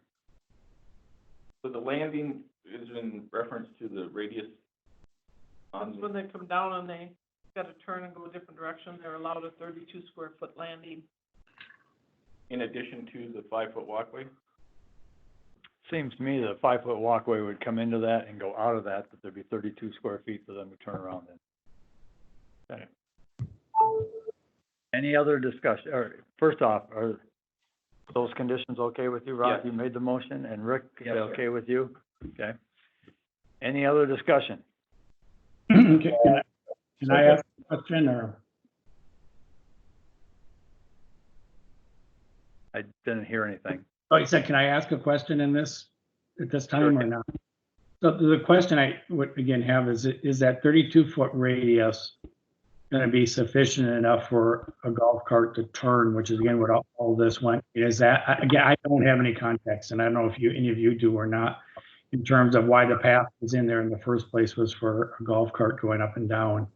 That's not, we can answer because, you know, you were granted a 5-foot walkway, and the ordinance allows a 32 square foot turnaround. I guess I would work with your engineer to figure that out. Okay? I have something to ask, a question on the dates for the engineered plans. So the question I have is that this needs to be brought to you and on the meeting for August 1st, is that, or July 1st, is that correct for the plan? No, it does not. It means you have to have an engineered plan turned into the county by those dates that were, July 1st. by Yeah. July 1st. And then staff will review it, make sure, yep, that's an engineered plan, that makes sense. And if they say, yep, that looks good, then it's, you know, implement it by this date. So again, So- go ahead. The question being then is, so that the plan is not then reevaluated by the variance board, or who approves the plan is my question. If you, when you go and you hire a professional engineer that will lay out a plan, you bring that into the county, staff will look at it, they will approve it or disapprove it, and you go from there. But that would be okay. But, all right, I guess that the question being is that, is this in addition to the existing variance? Because we were already scolded that there was no retaining wall in the original permit. So if we are doing something different than what was in the original variance permit, it's not going to be permitted. So do we need to reapply for another variance based on that new engineered plan is the question. Retaining wall was approved. Yep, We approved the retaining wall. Under 4 feet was approved. yep, But 4 feet or less, and then it has to be engineered if it's going to be taller than 4 feet. Okay. Mr. Chair. Okay, I too just want to ask a couple of clarifying questions to make sure I understand what we have to do. So what you're asking is us to have an engineered plan for the retaining wall that's over 4 feet to find out how that can be remediated, or if it is okay, you know, the engineer comes back and says it needs to be there, and they have that in their plan, that would be submitted. And the same thing for how they would remediate or suggest that the path be remediated from 6.5 feet down to 5. So that would all be in that engineered plan as to what needs to be there to maintain everything. That is correct. Okay, so the engineer could come back, the engineer could come back and say, we need a 6-foot wall, but it's engineered okay. And is that then part of it, or does the engineer have to come and say, I can't have any wall over 4 feet, so therefore now I have to cut into the bluff and maybe do things differently to accommodate that? I want to be able to understand parameters or guardrails. Could they come back and say the walls are okay where they are? The engineer approved them so that they're over 4 feet, or is it it has to be no more than 4 feet regardless. The engineer has to work on it to make it less than 4 feet. You know, I think you have it. I think you have it. Okay? I asked an or question, so I wasn't, so, I'm gonna just jump in. This is Jake with staff. Just give me a call. okay. After this meeting, well, not tonight, but tomorrow or Tuesday, and I'll walk you through everything. Bottom line is, if the engineer says that the current alignment of part of that 6-foot wall is great and structurally sound and good to go, then you're good. If the Okay. engineer says, we got a problem here, I would have done this a little bit differently, I think we're gonna have some problems in 2 years, then I'm gonna take the advice of the engineer and say you need to modify it. But I'll leave it at that for now. Perfect. Jake, that was exactly what I was looking for. I appreciate it. Now I'm clear on that. So the engineer is gonna look at it and say what should be done. Something may be okay, something may need to be altered, and that's what we're gonna work off of. The only other question I have is, again, I've not done this before, is a month reasonable for an engineer to do that? For us to now, really we, with holidays and COVID and all this, and availability of engineers, are they generally up here available enough to do something like that in a month? That is a question you're gonna have to work out with them. I can't answer that. I don't know what their schedule is. Well, what I'm saying is, We're not asking that. We're asking where the July 1st date is, where did that come from, and is that a reasonable date? because if I can't get an engineer by July to do all this work by July 1, what's the alternatives? So, Mr. Chair, I'll just jump in and quick say, if there's a hardship or a tangible issue with that, that is legit, then obviously we work with the applicants to make reasonable accommodations to make that work. Perfect. That goes for the installation as well. But obviously, if the reason is, I forgot to call him for a couple of weeks, and I go, well, should have called him earlier. But I think we're on the same page. As we've done with all of this, we've been on top of what your requests are. You asked for a survey, and we got it the moment the snow had melted. We are working. We want to work with you. We are not trying to be difficult, and we misunderstandings along the way and all that. We want to do this right. So I will be upfront with you, Jake, and work with you on, and maybe even get some names of engineers from you as well, because I don't know any. So I just want to make sure that we have an engineer too that you feel is certified and somebody you've worked with. So I'll call you as I can. We'll get this going.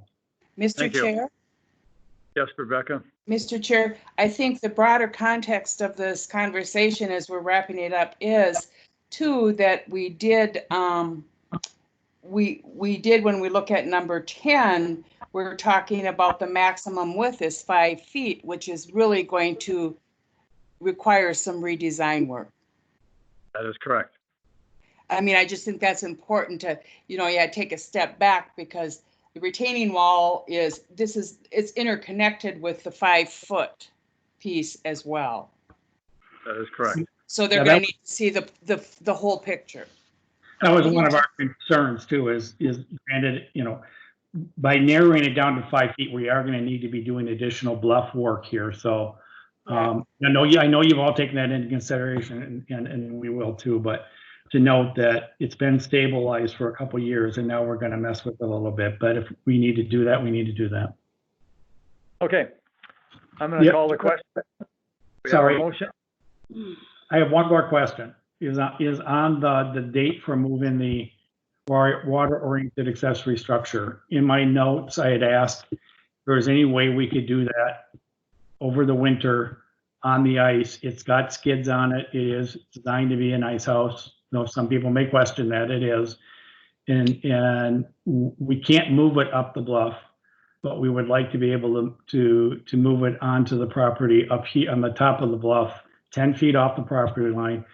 But doing that now, we can't do it. Ideally, we do it over the winter. So we would ask for a little bit longer than August 1st. We will move it, but if we had until winter and the ice freeze to be able to move that across the ice, that would be greatly appreciated. We understand your desires. The motion that we have on the floor right now is to have that removed by August 1st. And that's what we're going to be voting on. Right, and so I just wanted to ask, as you're voting on that, a consideration for it to be a little bit later than August 1st. So noted. Okay, any other discussion from the board? Are you ready to vote? I am. Okay. All in favor of the motion, No, signal? roll call. Oh, thank you. God, I keep forgetting that. Sue Massey, Yes. Rick, Aye. Rebecca, Aye. Brock, Aye. and I vote aye as well. Motion carries. All right, thank you, folks. Okay, so just to be, I'm sorry, so you're saying there is no negotiation, no whatever on that, it can't wait another couple months to be That is moved up? correct. Huh. That is correct. Do you have any suggestions on how it get moved? That'd be up to you, sir. Okay, thank you very much. Have a good evening. Oh, yeah, thank you.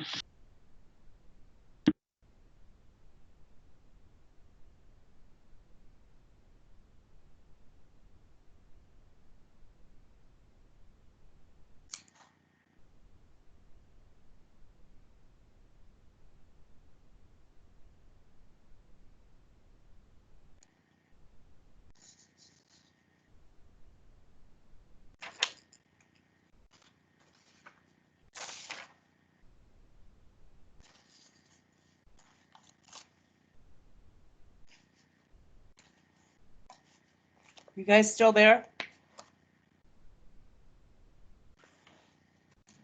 I'm sorry, Rebecca, we muted ourselves for a second. Yeah, that's We're- okay. I figured that, but I just wanted to just make sure. Okay, thanks. We're going to take about a 5-minute break here. Perfect, yay. I need it. Play with your puppy. Was he like that at the town meeting? Good work.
I'm back.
Rebecca, are you there? I am. Okay, we're going to get started. Okay. Okay. I'm going to be admitting Miss Jenny Foot into the meeting right now. Thank you. I will also be admitting additional.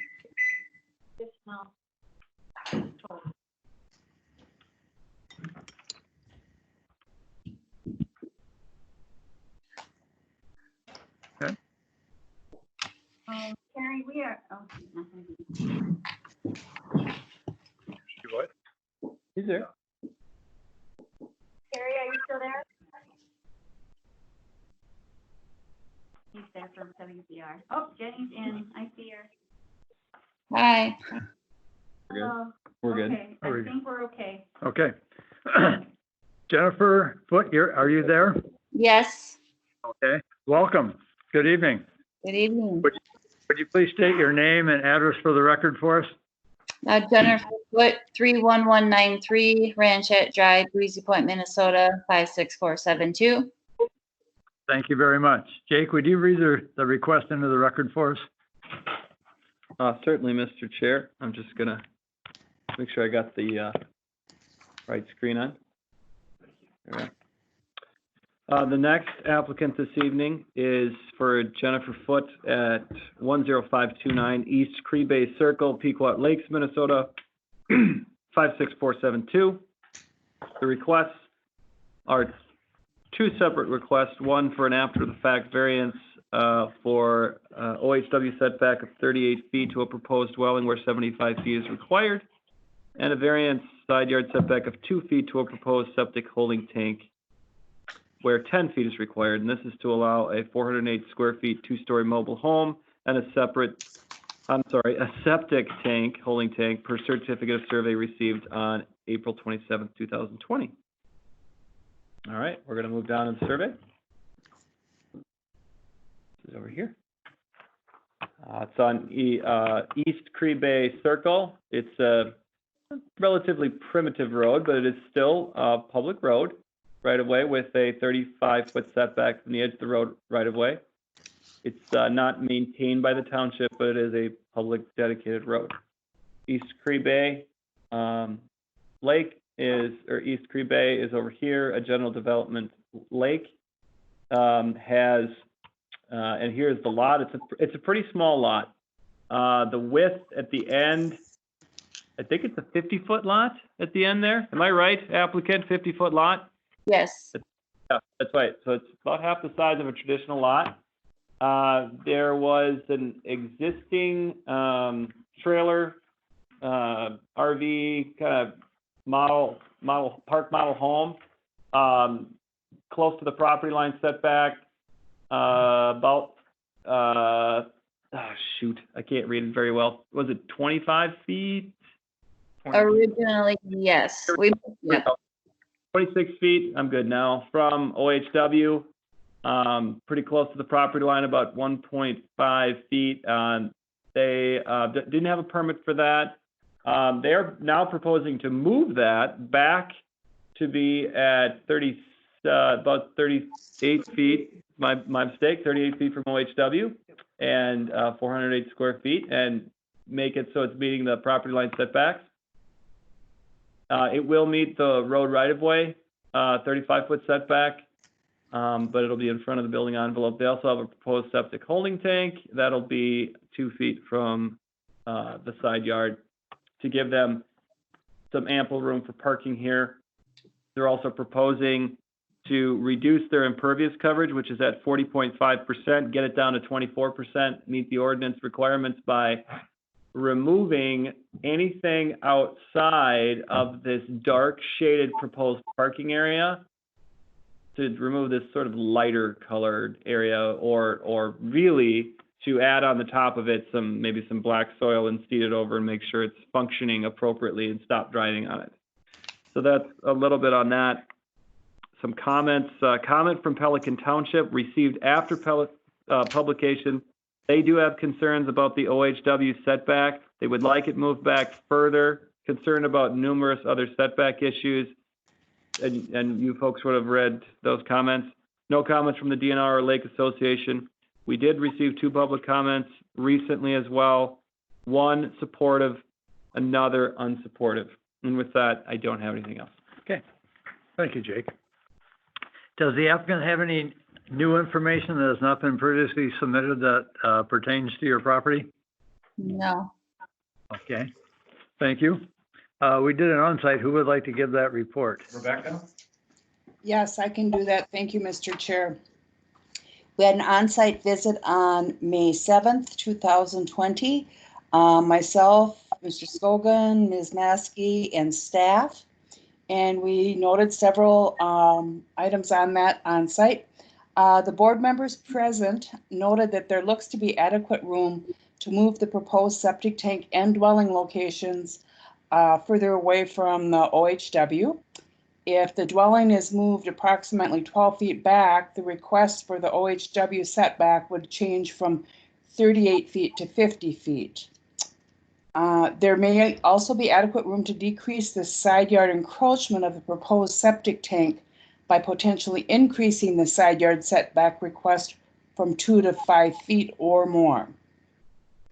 It's possible to consider an additional variance for septic tank to the dwelling of less than the required 10 feet if deemed appropriate. We did know that this is an existing small lot of record with a small building envelope. The lot is 17 feet wide at the road. We noted that neighboring structures are set back further from the lake. There are no similar structures in the neighborhood. There are no similar setbacks in the area. Board members also noted that the road is a platted one, though it is not located within the legal plat per the survey. It's a platted public road with a 35-foot right-of-way setback, though it is privately maintained. And also noted that a wetland winter window agreement was signed, and board members would like to see the delineation done as soon as possible. That is my report at this time. Thank you, Rebecca. Anything else from the other members of the on-site committee? Not at this time. Okay. Thank you. Any questions or thoughts, Rock, that you have for anybody? No. Okay. Then let's go to our worksheet.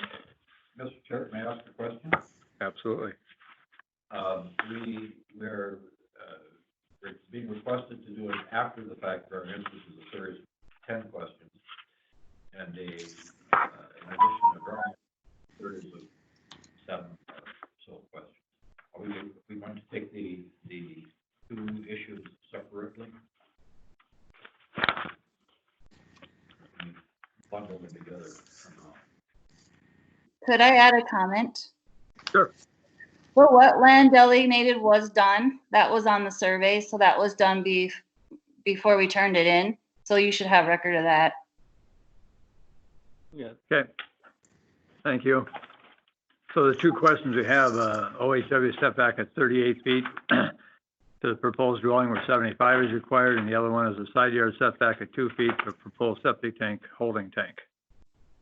I think we can take them together. Is that okay with everybody? Okay. Sure. So question number 1, is the variance request in harmony with the purposes and intent of the ordinance? Yes, it is, Mr. Chair. The county ordinance allows property owners to develop and improve their property. And that's in regard to both Ordinance- items? Well, the ordinance allows for expansion of non-conforming structures through the variance process. Okay. Anything additional?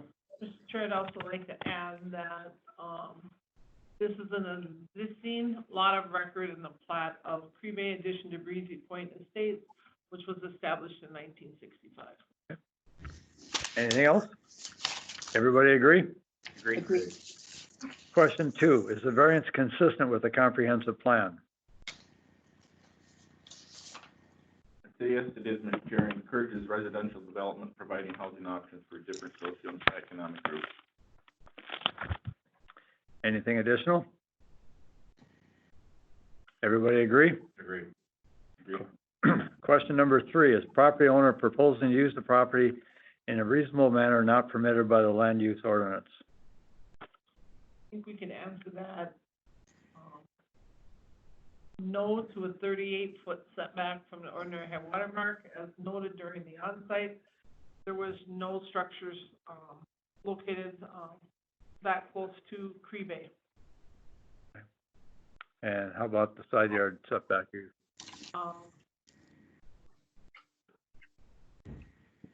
Yeah, and yes to the side yard setback, as it's for a septic holding tank.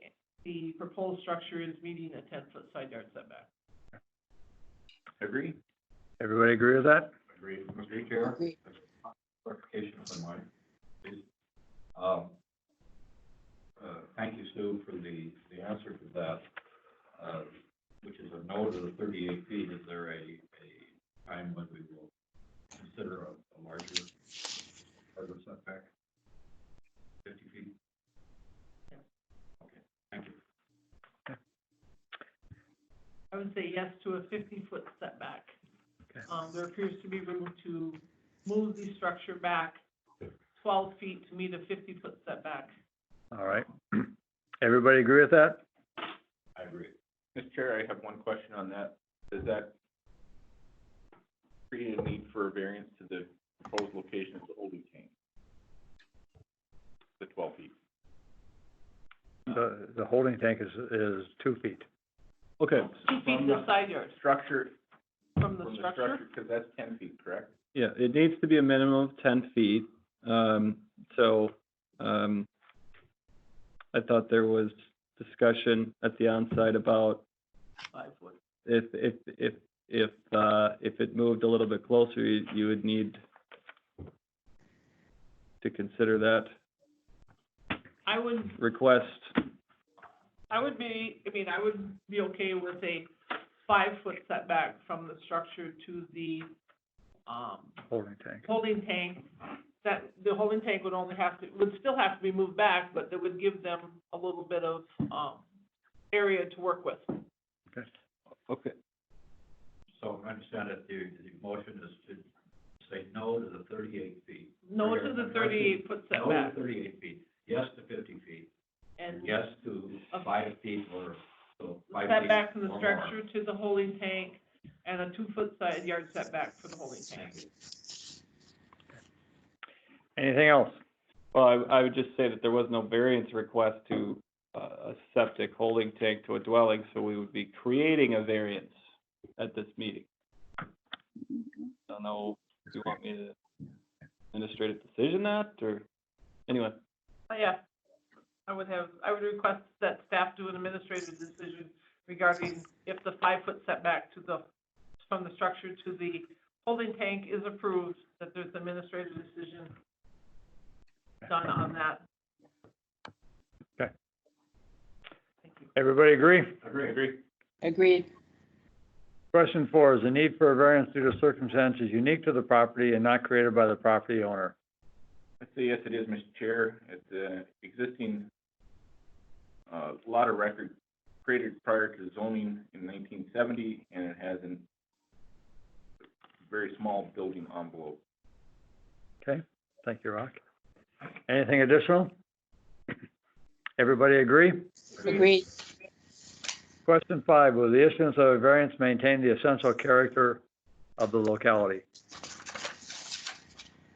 I would say yes, if the structure is moved back to a 50-foot setback, I would say there would be similar, there are similar structures with similar setbacks in the neighborhood as noted during the Board of Adjustment on-site on 5/7/2020.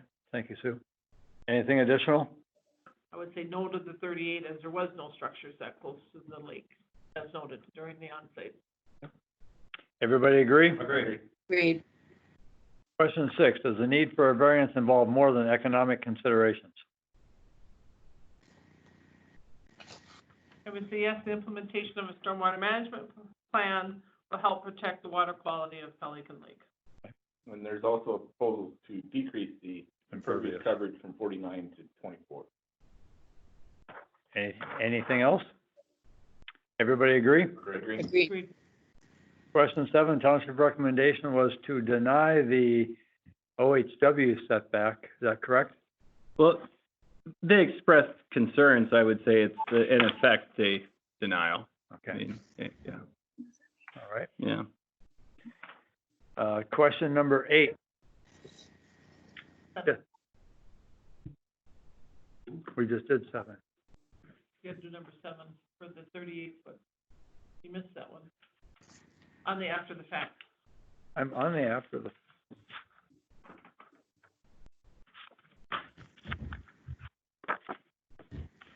Thank you. I was on the wrong sheet. Question 7, did the applicant fail to obtain a variance or comply with the applicable requirements before commencing work?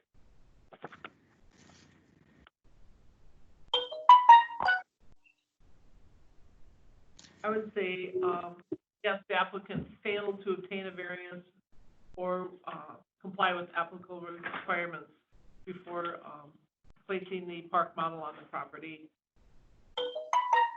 Thank you, Sue. Anything additional? Everybody agree? Agreed. Question number 8, did the applicant attempt to comply with the ordinance by obtaining the proper permits?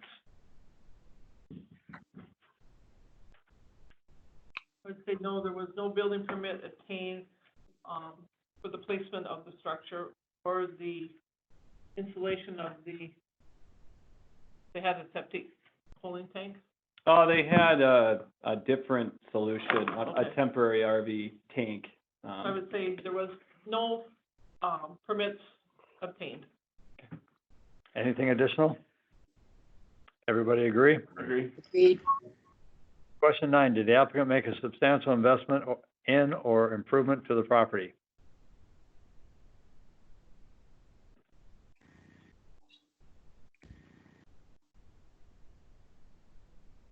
Mr. Chair, I say that's a yes. The unit that was placed on the property was a substantial investment for Jennifer, and it is now there. Okay. Anything additional? Everybody agree? Agreed. Question 10, are there similar structures in the neighborhood? Mr. Chair, I would say that there are no similar structures within the 38-foot setback in the neighborhood. With the amendment proposed by this board, the 50-foot structure setback would allow, would indicate that there are similar structures in the area. Thank you, Rick. Is there anything else? Everybody agree? Agreed.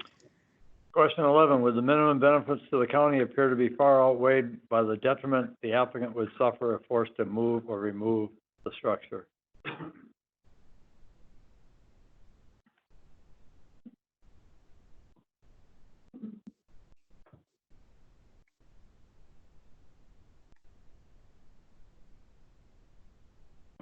Chair, I'd say by moving the structure into the 50-foot setback, there'd be minimal,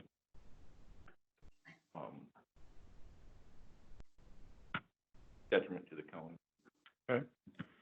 Thank you, Rock. Anything additional? Everybody agree? Agree. And township recommendation we talked about, okay?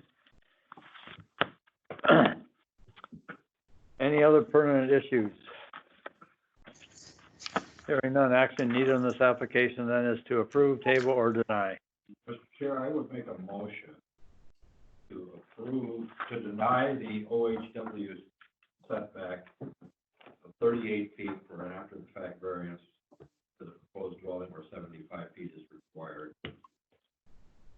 Amended with an approved OHW setback of 50 feet to the proposed dwelling where 75 feet is required. To deny the 2 yard, approve the side yard setback of 2 feet to the proposed holding tank, and to administratively ask staff to approve a administrative decision to allow for a holding tank variance of less than 10 feet from a structure. But no more than, No more than 5. Did I say no more than 5? No. Okay. No more than 5 feet. or no less. We got it. Like that? I think we got it. You got it, Kiki. That's difficult. I think the idea is to move the park model back to a 50-foot OHW setback and to allow for a holding tank to be constructed on the property, even though it's only less than 10 feet. Is there a second? I'll second that. Are there any With the conditions. The existing shed south of the lot must be removed from the property prior to the expiration of the land use 2 years from date of approval in order to conform to impervious standards. And any existing sand, gravel not identified as proposed parking area on the certificate of survey received 4/27/2020 must be removed prior to the expiration of the land use permit, 2 years from the date of approval, in order to conform to impervious standards. The area where the gravel was located must be reseeded to vegetation and remain vegetated within that same time frame. Also, I'd like to condition staff to do an administrative decision for the approved 5-foot structure setback to the proposed holding tank. I concur with that, Mr. Chair. Okay. And did you second it, Sue? I didn't Okay. second that. Okay. Does the applicant understand what we're doing? I think so. Oh, if you have any questions, you sure contact staff, okay? Okay, so when we move it back 50 feet, I think we're 9 feet on one side, right? We're not 10 feet set, we don't meet the setbacks on both sides. I just want, are you guys aware of that?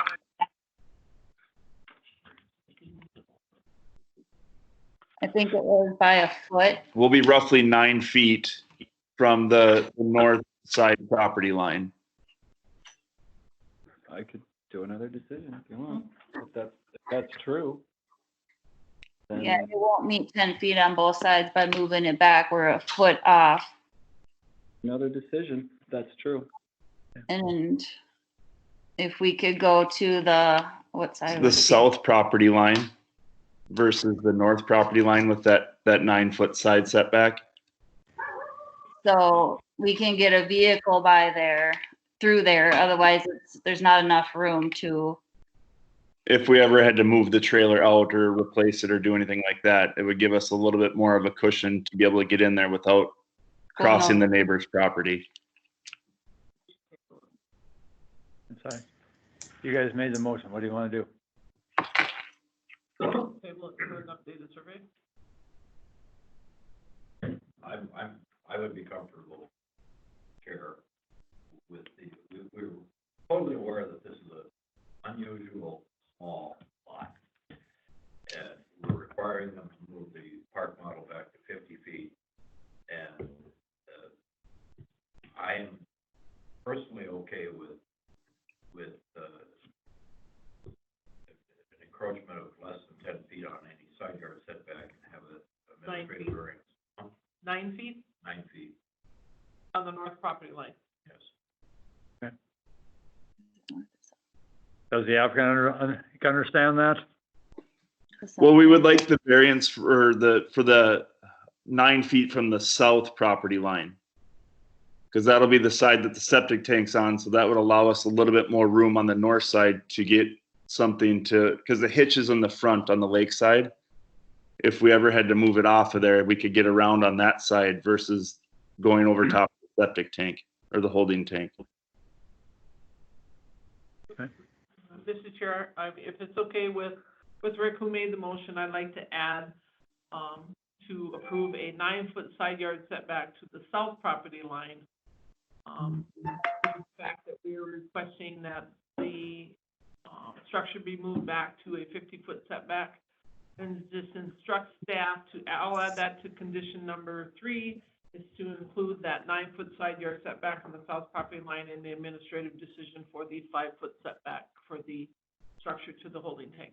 Mr. Chair, I would say that would be an appropriate thing to say. Okay. Any other discussion? No.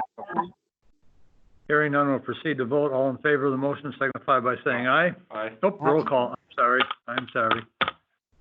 Old habits are hard to break. They are. Sue Maskey. Aye. Rick. Aye. Rebecca. Aye. Rock. Aye. And I vote aye as well. So motion passes. Congratulations. Thank you. Have a good evening. Thank you so much. Thank you.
We're good.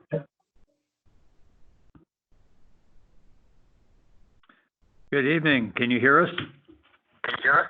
I can. How you doing? Good. Want to apologize for being a little late tonight. Some of our applications have run kind of long, so please accept our apologies for the delay. Would you please state your names and address for the record? Kevin Miller, 15596 Woodland Beach Lane.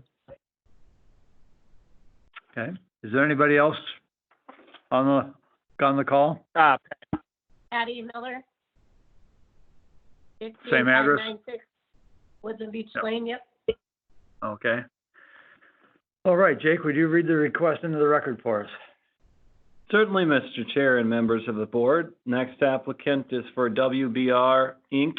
/ Kevin and Patty Miller for the address located at 15596 Woodland Beach Lane, Deerwood, Minnesota, 56444. These are requests, 8 variance requests, OHW setback of, I'm going to try and package these up for ease of time, 64 feet, 71, 62, 53, 77, 85, 77, and 89 for duplex cabins, regular cabins, and decks where 100 feet is required, as shown in the staff report on file that the board has clearly been able to read. So those are all to construct per the certificate of survey, a 2-story duplex with 2 decks, a dwelling and decks not to exceed 1,800 square feet in total, a 2-story dwelling with dwelling and deck not to exceed 1,440 square feet total, a two-story dwelling with deck, dwelling and deck not to exceed 1,440 square feet total, a two-story dwelling with deck, dwelling and deck not to exceed 1,368 square feet total. The existing impervious for this lot is 16.63%. The proposal will get it up to 17.38%, so almost less than a percent change with these improvements. I'm going to go now to the certificate of survey, which is 215. There it is.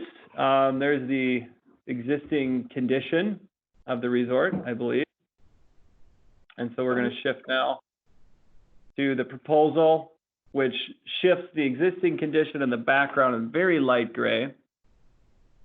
And they are moving no closer to the OHW or lake on Bay Lake, which is a recreation development lake. You can see the dark hashed areas are proposed decks. You can see in the background the existing building and how they propose to reconstruct these, what we'll call scrape and rebuilds. 8 of them, of course, and one of them consists of a duplex. So they're really going to be increasing the square footage and in some cases adding a second floor and some decks. This is the applicant has stated the need for additional space. I know it was mentioned for the bathrooms to try and meet some more regulatory compliances as well, and enhance some older cabins that have been there for quite some time. I would add that this is an existing resort that has been open for quite some time before the land use ordinance of 1970, is my understanding. There's no increase in the number of dwelling units, so there's a lot of requirements that aren't needed as part of this one. It's just a variance rather than amendment to any CUP. Applicant is proposing some good stormwater solutions that aren't existing on the property. In terms of any comments, Bay Lake Township recommends approval with stormwater management plan. No comments from the DNR Lake Association and no public comments received for this item. That's all. Thank you, Jake. Does the applicant have any new information that has not been previously submitted that pertains to your property? I don't believe so. All right. I guess I just want to say it's in the 1,440 square feet, like on most of them. So that's the footprint. Yes, we understand that. Oh, okay. Just wanted Thank to clarify. Thank you. Yep. Okay, we did an on-site. Who would like to give that report? I'll do that, Mr. Chair. On 5/7/2020, there was an on-site for the property with Rebecca, myself, Sue Maskey, and staff. And Don Hales was there. There's a minimal increase in impervious surface with the proposed expansions. The expansions are due to the need for Minnesota Building Code compliance requirements as well as ADA requirements and compliance upgrades. All proposed expansions are away from the lake. No further encroachment to the lake is proposed. Consider conditioning that a stormwater management plan be implemented to accommodate the new cabin expansions by the expiration of approved building permits. Consider conditioning that updates to the stormwater management plan include gutters to direct stormwater away from the lake. That was it, Mr. Chair. Okay. Rebecca or Sue, you have anything to add? No. No. Any questions, Rock? No. Okay. Anybody have any questions for the applicant or anything before we go to our worksheet? Well, I know they mentioned, but we want to get the bedrooms, within the health department guidelines and, the rebuilding of an existing cabin. So I really was planning on making these all ADA compliant. Okay, thank you. Okay, let's go to our worksheet. Question number 1, is the variance request in harmony with the purposes and intent of the ordinance? Mr. Chair, I'd say it does. The ordinance allows for the expansion of non-conforming structures through the variance process outlined in Article 8 of the County Land Use Ordinance. Anything additional? Mr. Chair, I'd also like to add, this is an existing pre-ordinance resort which was established prior to zoning regulations in 1970. Anything else? Everybody agree? Agree. Question number 2, is the variance consistent with the comprehensive plan? Mr. Chair, again, I would say it was yes. The variance serves to protect, preserve, and improve the quality of Bay Lake by minimizing the effect of stormwater runoff with the stormwater management plan. Is there anything additional? I would add that the comprehensive plan asks us to help resorts expand and improve and continue to operate. Anybody else have anything? Everybody agree? Agreed. Question number 3, the property owner proposes to use the property in a reasonable manner not permitted by the land use ordinance.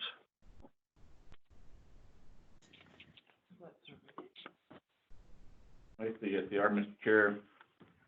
The proposed changes improved to the proposed additions to the dwelling is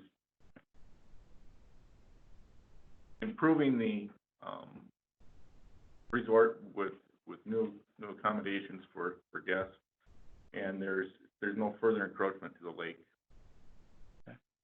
Thank you, Rock. Anything else anybody has? Everybody agree? Agree. Question number 4, is the need for a variance due to circumstances unique to the property and not created by the property owner? I would say yes, it is. The existing non-conforming structures are located on an existing non-conforming resort which was established before 1970. Okay.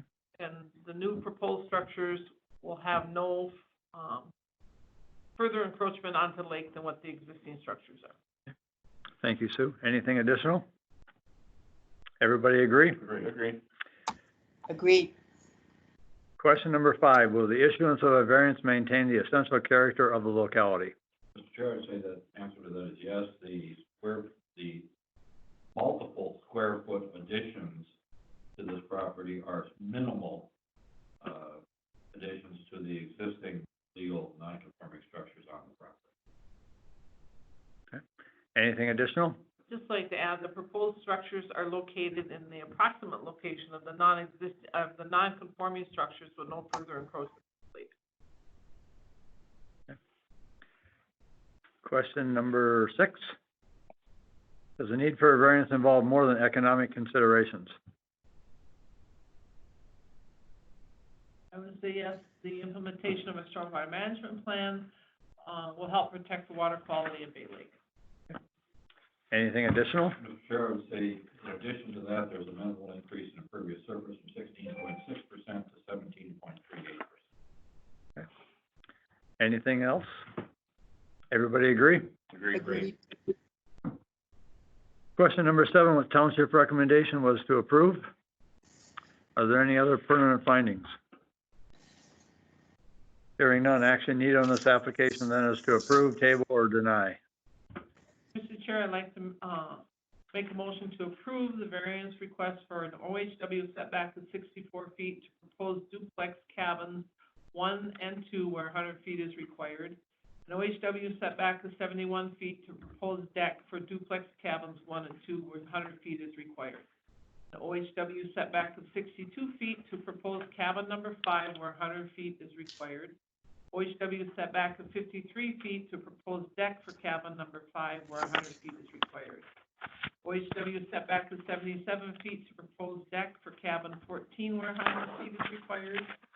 OHW setback of 85 feet to propose cabin 14 where 100 feet is required. OHW setback of 77 feet to propose deck for cabin 15 where 100 feet is required. OHW setback of 89 feet to propose cabin 15 where 100 feet is required. To construct a 2-story duplex cabin 1 and 2 with 2 decks dwelling and decks not to exceed 1,800 square feet in total. A two-story dwelling, cabin 5, with deck, dwelling and deck not to exceed 1,440 square feet total. A two-story dwelling, cabin 14, with deck, dwelling and deck not to exceed 1,440 square feet total. A two-story dwelling, cabin 16, with deck, dwelling and deck not to exceed 1,368 square feet total, per certificate of survey received dated 5/7/2020. With the conditions, a stormwater management plan must be submitted by the applicant and approved by the county staff for the proposed new structures prior to land use permit approval. Stormwater management plan must include a plan to install gutters on the proposed new structures to direct stormwater away from the lake. An accessibility form provided by the county must be signed by a licensed accessibility specialist certifying that the proposal meets ADA requirements prior to the approval of the land use permit. Is there a second? Second. It's been moved by Sue and seconded by Rock to approve this application with conditions. Does the applicant understand the conditions? I believe so. Okay. Any other discussion? Hearing none, we'll proceed to vote. All in favor of the motion signify by saying aye. Oh, Aye. I'm sorry, we gotta do roll call. I've only been doing this for 12 years, and I mean, I get in a rut. We have to do a roll call vote. Sue? Aye. Rick? Aye. Rebecca? Aye. Rock? Aye. And I vote aye as well. Motion passes. Congratulations. Have a good evening. Thank you. Thank you. Thank you. You're welcome. Thank you. All right, thanks a lot. Bye.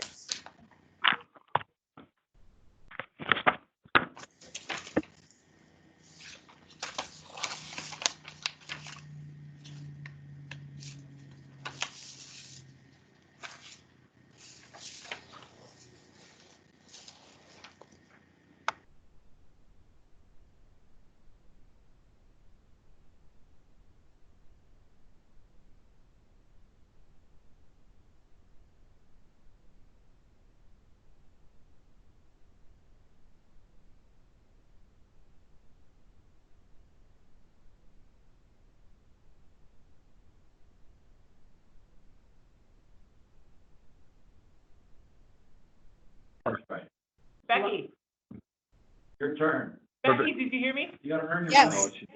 Can you make the motion on this next one? Okay. Oh, they don't think you're working hard enough. I do. I tried. I think but you're you doing a know, wonderful job. Okay, I tried to make a motion. Okay. okay. We're gonna invite this applicant in, so. This is Tomas's. Do the onsite for this too, Rebecca. Terry. I'm on it.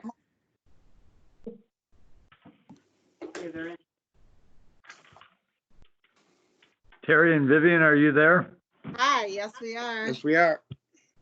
Can you please state your name and address for the record for us? Terry and Vivian Moats, the 2231 Penn Place, or do you want the cabin address? Any address is fine. Okay, 2231 Penn Place, North St. Paul, 55109. Thank you very much. Jake, would you read the request into the record for us? Certainly, Mr. Chair. Members of the board, the last applicant this evening is for Terry and Vivian Moats for the address located at 19378 Birchdale Point Road, Brainerd, Minnesota 56401. Excuse me, there are three requests, variance requests for this one. An OHW setback of 58 feet to a proposed new dwelling where 75 feet is required. A wetland setback of 6 feet to the proposed new dwelling where 15 feet is required. And a right-of-way setback, road right-of-way setback of 6 feet to the proposed new dwelling where 10 feet is required per the private road easement. This is to construct a 720 square foot, two-story dwelling per the certificate of survey received on May 12th, 2020. All right. You know, I'm one page off. There we go. So what we have here is North Long Lake on the east side here. And actually North Long Lake wraps around the top and around. The Birchtail Point Road here is actually a private road at this point. There's the edge of the easement. This is the edge of the pavement. There's an existing house there, about 700 and, okay, we're good. All right. Okay, so there is an existing structure here, which is about the same size. Kiki, is that correct? Is it 720 square feet? Yep. Yeah, okay. And they're proposing a 720 square feet as well, but I believe they're adding a second floor. Is that correct, applicant? Correct. Good, got that right. There is, the floodplain is identified in blue here. It is very close to where the proposal is. They are not in the floodplain, however. There was a delineation for wetland performed as shown in green. That is going to get fairly close. So because it is an increase in size, they're not able to meet that 15-foot setback. That's going to be 6 feet instead of 15, as will the road right-of-way, instead of 10 be 6 feet as well. The other thing that came up that was pertinent since this time, there was concern that I know the neighbor wanted to point out to the north and made sure it was on the record. So we put that in there, that was concerned that the sewer line, this is the North Long Lake Sewer District, so there's no, individual ISTS on the property, was going to potentially be impacted by the proposal. Wasn't sure where the line was, but was pretty nervous about it. We ran that by the MPCA and the Sewer District Association representative to kind of clear that up. And it's been resolved. Is it in the packet or is it printed out? Yep. Yeah. Okay. So you guys have comments from MPCA and the association reaffirming that, first of all, it's the property owner's responsibility to not do that or not screw that up, but there's no setback to it. And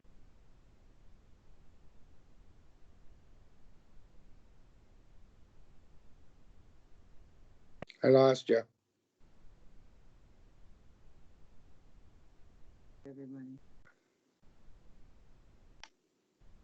I'm not hearing you guys.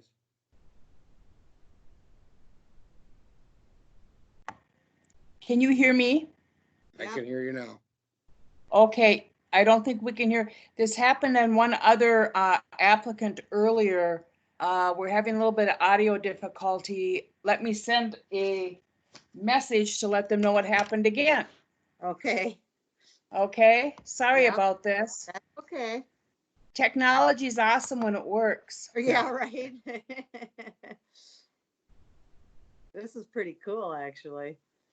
Well, it's convenient. Yeah. I do a lot of meetings this way.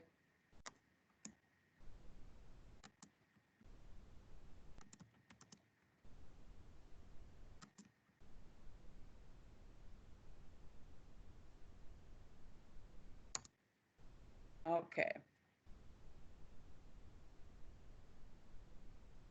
I sent them a message. Okay. I think I'll send Kiki a text too.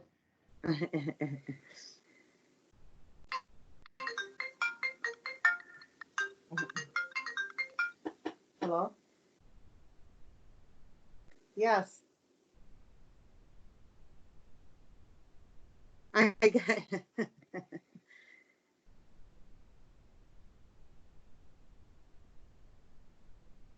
Okay, she's sending you a text right now. We've got one that we can hear, so she's sending you guys a text. Yeah, I sent her a message on the meeting chat.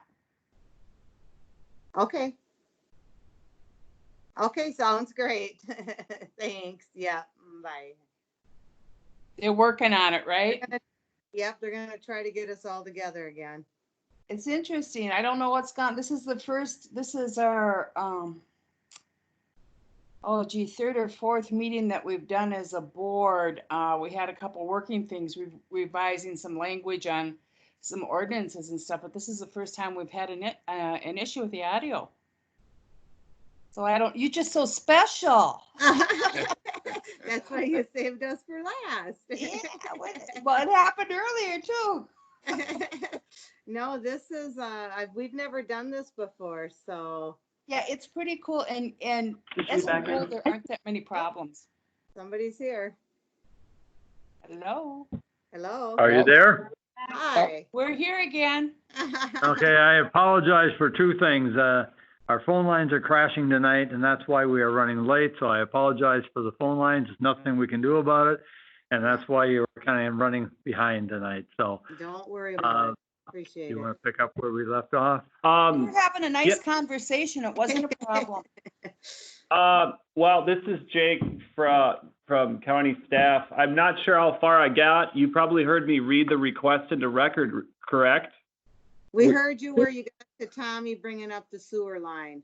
Yep. Yeah, basically, don't screw that up. I mean, Plumber gonna fix all that, so. yeah, so I mean, I don't want to retread on that, but basically, MPCA and the sewer district representative feels like you're not going to impact it, but do understand that it's your responsibility to know where it is and to not impact that. So I think with that, the existing impervious is 16.4%. It's going to go up to 23.2%. So now we're talking stormwater management plan with a shoreline buffer. In terms of comments received, it's in unorganized, so no township comment. No comments from the DNR or the Lake Association. We did receive a public comment from the neighbor. I already talked about that, and I already talked about the MPCA and the sewer district comments. I have nothing else. Okay, thank you, Jake. Does the applicant have any new information that has not been previously submitted that is pertinent to your property? No, Okay, thank you. We did an on-site on this. Rebecca, would you like to give us that report? Yes, I would. Thank you, Mr. Chair. Yes, on May 7th, 2020, we did an on-site visit with myself, Mr. Scogan, Ms. Maskey, and staff. We noted a number of different things during that visit. First of all, the wetland flags were present. Delineation was done within the past week, I believe we talked about at that site meeting. The variance request for wetland setback will be necessary with evident vast wetlands on the lake side of the dwelling that were noted on property during the on-site visit. And there is some room to move the proposed dwelling back just slightly further away from the wetlands and the OHW toward the road. Board members present noted that ROW setback encroachment, the right-of-way road encroachment to a privately maintained road would be preferred to an OHW and wetland setback. And we talked about that and visited about that when we were on the visit with the applicants. There are some potential floodplain issues that can be avoided by moving the proposed back and above base flood elevation. And we did note that there are similar structures with similar setbacks in the neighborhood. And this is an existing small lot of record with a small building envelope. And the situation would be improved with the proposal by removing the existing side yard encroachment. And that is my report, Mr. Chair. Thank you, Rebecca. Sue, Rick, you have anything you want to add? No. Mr. Chair, the only thing I would add is that we discussed moving the proposed structure back farther from the lake to avoid the wetland and to increase the OHW setback, but we do not have any figures for those numbers. Okay. Well, the survey was updated since that time, and that is the updated moved proposal that I showed. Okay. Just for the record, right? How far? Yep. So it's exactly what's in the packet. We revised it all. Okay. Since that time. Okay. So. Thank you, Rebecca, for the on-site report. Does anybody have any questions for anybody at this time? Okay, let's go to our worksheet then. Question number 1 is a variance request in harmony with the purposes and intent of the ordinance. Mr. Chair, I would say yes, it is. This is an existing lot of record in the plat of Birchdale, which was established in 1921. The county ordinance allows property owners to develop and improve their property. Anything additional? Everybody agree? Agree. Agreed. Question number 2, is the variance consistent with the comprehensive plan? Mr. Chair, I'd say it Mr. does. Chair. It is. Serves to protect, preserve, and improve the quality of North Long Lake by minimizing the effects of stormwater runoff with the stormwater plan. Okay. Anything additional? Mr. Chair, I'd just like to add that it does encourage residential development that provides different housing options for different socioeconomic groups as well. Everybody agree with those? Agree.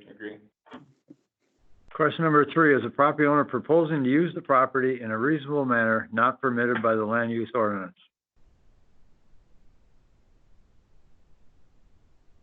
Yes. Is that me to answer?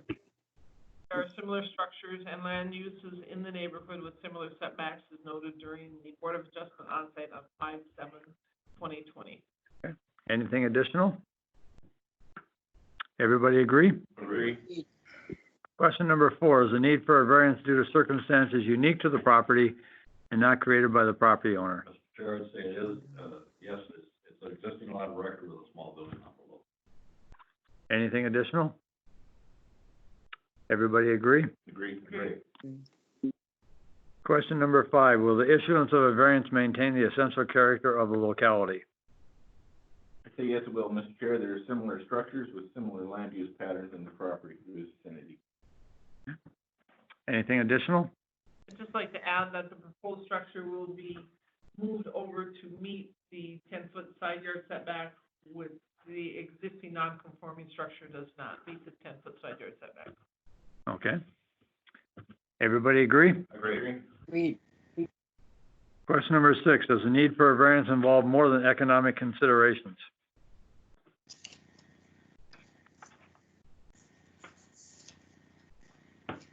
I would say yes, it does. The implementation of a stormwater management plan will help protect the water quality of North Long Lake. Anything additional? Everybody agree? Agree. Question 7, township recommendation is unorganized. Any other pertinent findings?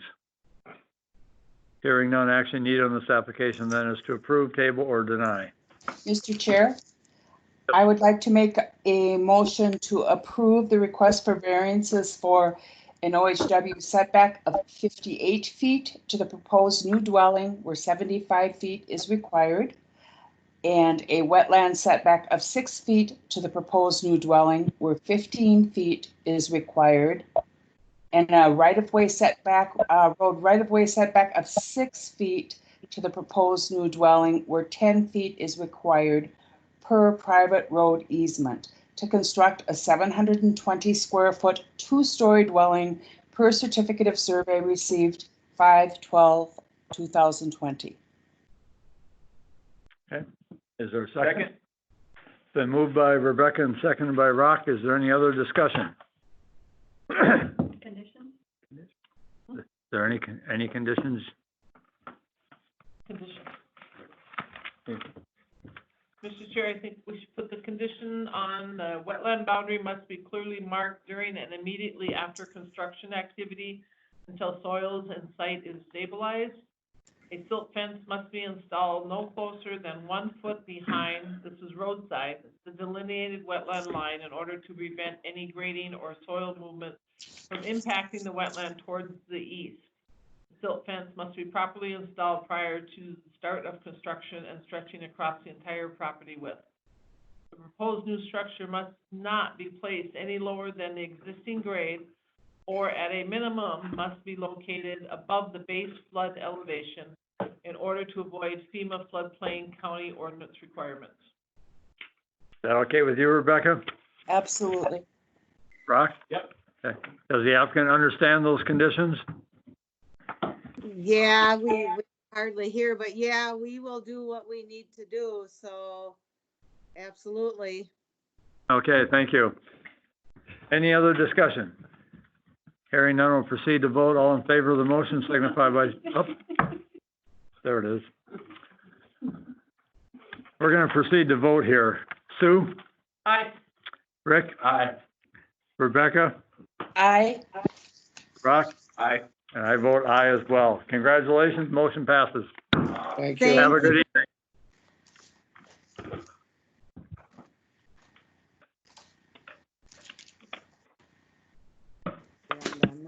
Do we? Oh, my gosh. You can go ahead and hang up. Okay, Thank you. thank you. Thank you. Have a good evening. You too. Just Wait. Okay, they're up. They're off. Okay. I think it was brought up that could we possibly conduct this meeting in the boardroom and keep social distancing from the applicants? So recording. Jake and I talked about that. He's gonna look into it and see what we can do. Okay. If we can do what? Do something in the boardroom? Talking about trying to get back in the courtroom next month. And we talked about, social distancing ourselves. We talked about the fact that we can have a minimum, or right now, a maximum of 10 people. By then, it might be different. And we could be in the courtroom. We could have the applicant social distancing in the, what do you want to call it? The atrium area there on the third floor. When we would call them in, we could then go out and invite public to come in and testify. Sure. We'd have to keep them out until that application was called. They'd have to sit in their cars and wait. Yep. Unless the governor says we can have 50 people in there, and then that's a different situation. How do you feel about doing that, Rebecca? You're the one that's kind of concerned. It And depends what the guidelines end up saying, is what I'm gonna say. I'm not trying to hedge the question, but I just need to be careful. I understand. And if we did that, there's probably some way that you could still join the meeting. That was really difficult when we tried that before, Was it? because of the echo. Okay. The county board did it the last meeting, and we were in this room and the county board was there, and I was like going, Okay. struggling, but it's possible. It's just that it's like an echo of what you hear. Well, it's hard to hear up there anyhow. The acoustics are horrible. iPad, put Becky on FaceTime. We've done all of that stuff to try. It's a lot easier if you're all in there or you're all not. When you mix both, we'll work on it. I think for tonight, Jake's heard our thoughts, and we'll let him work on it and see what he can come up with. Yeah. I just feel kind of funny not having public testimony. Yeah. And not,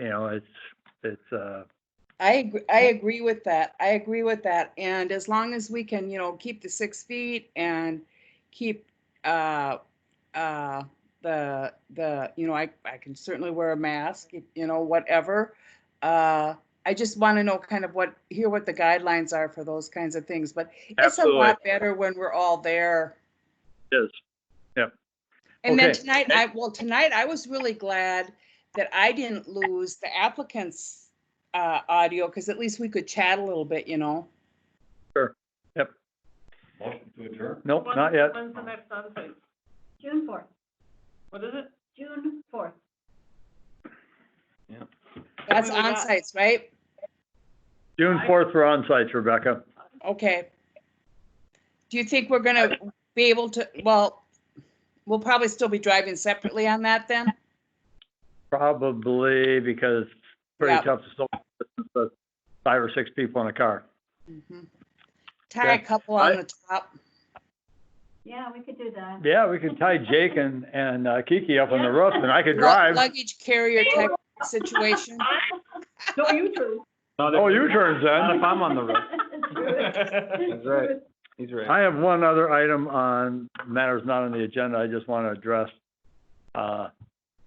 Last fall, we had some concerns about the way this whole process was working, and we met with Tim and Gary and kind of voiced our concerns. This last week, I had a different purpose in calling Tim, the county administrator. I wanted to talk to him about property taxes and the deferral on that. And then I spoke for all of you, and I hope I didn't overstep my bounds, but I told Tim how happy the board was with staff and the direction that it's going. And I told Tim, I said, we came to you with some complaints, and maybe complaints is the wrong word, maybe it was just concerns. But I think when you voice concerns or complaints, you also owe it to express your thanks and your gratitude for how it's working. And so I hope I didn't overstep my bounds, but that's what I did. Well, Mr. Chair, I think everyone's doing an awesome job. That was before I come on board, since I've been on board. Under I some thought they- trying circumstances too. They've been, Kiki, Yes, they've it is. been good to suggestions that I've had, that I've given, different things, appreciate and those I think too. you guys have, done an exemplary job, especially considering everything that we're having to deal with right now. Okay. Does staff agree. have anything matters not on the agenda? But we never get praise from staff, but we have to praise. Well, them. all right. now I have to. Well, no kidding. Since you put it that way, we really appreciate you two. Yeah. I'm just giving. feedback. Look, here's what's nice. I'm gonna say it anyway. What's nice about this board, a well-run board, it's not a lot of, the public thinks when the board isn't like addressing every one of their concerns that there's a problem. But I think you guys have read everything, you've done your research, we get to the findings. Not because we've ignored it, or you guys have ignored it, it's you know it. And you move to the next thing, and I think it's just a smooth sailing ship, that's my opinion. I have a question. The Fleming app tonight. We're still recording? The Fleming. We're still recording. We good? That's adjourned. Okay, let's take a motion to adjourn. Motion to adjourn. We're adjourned. Yeah. Shut the recording off.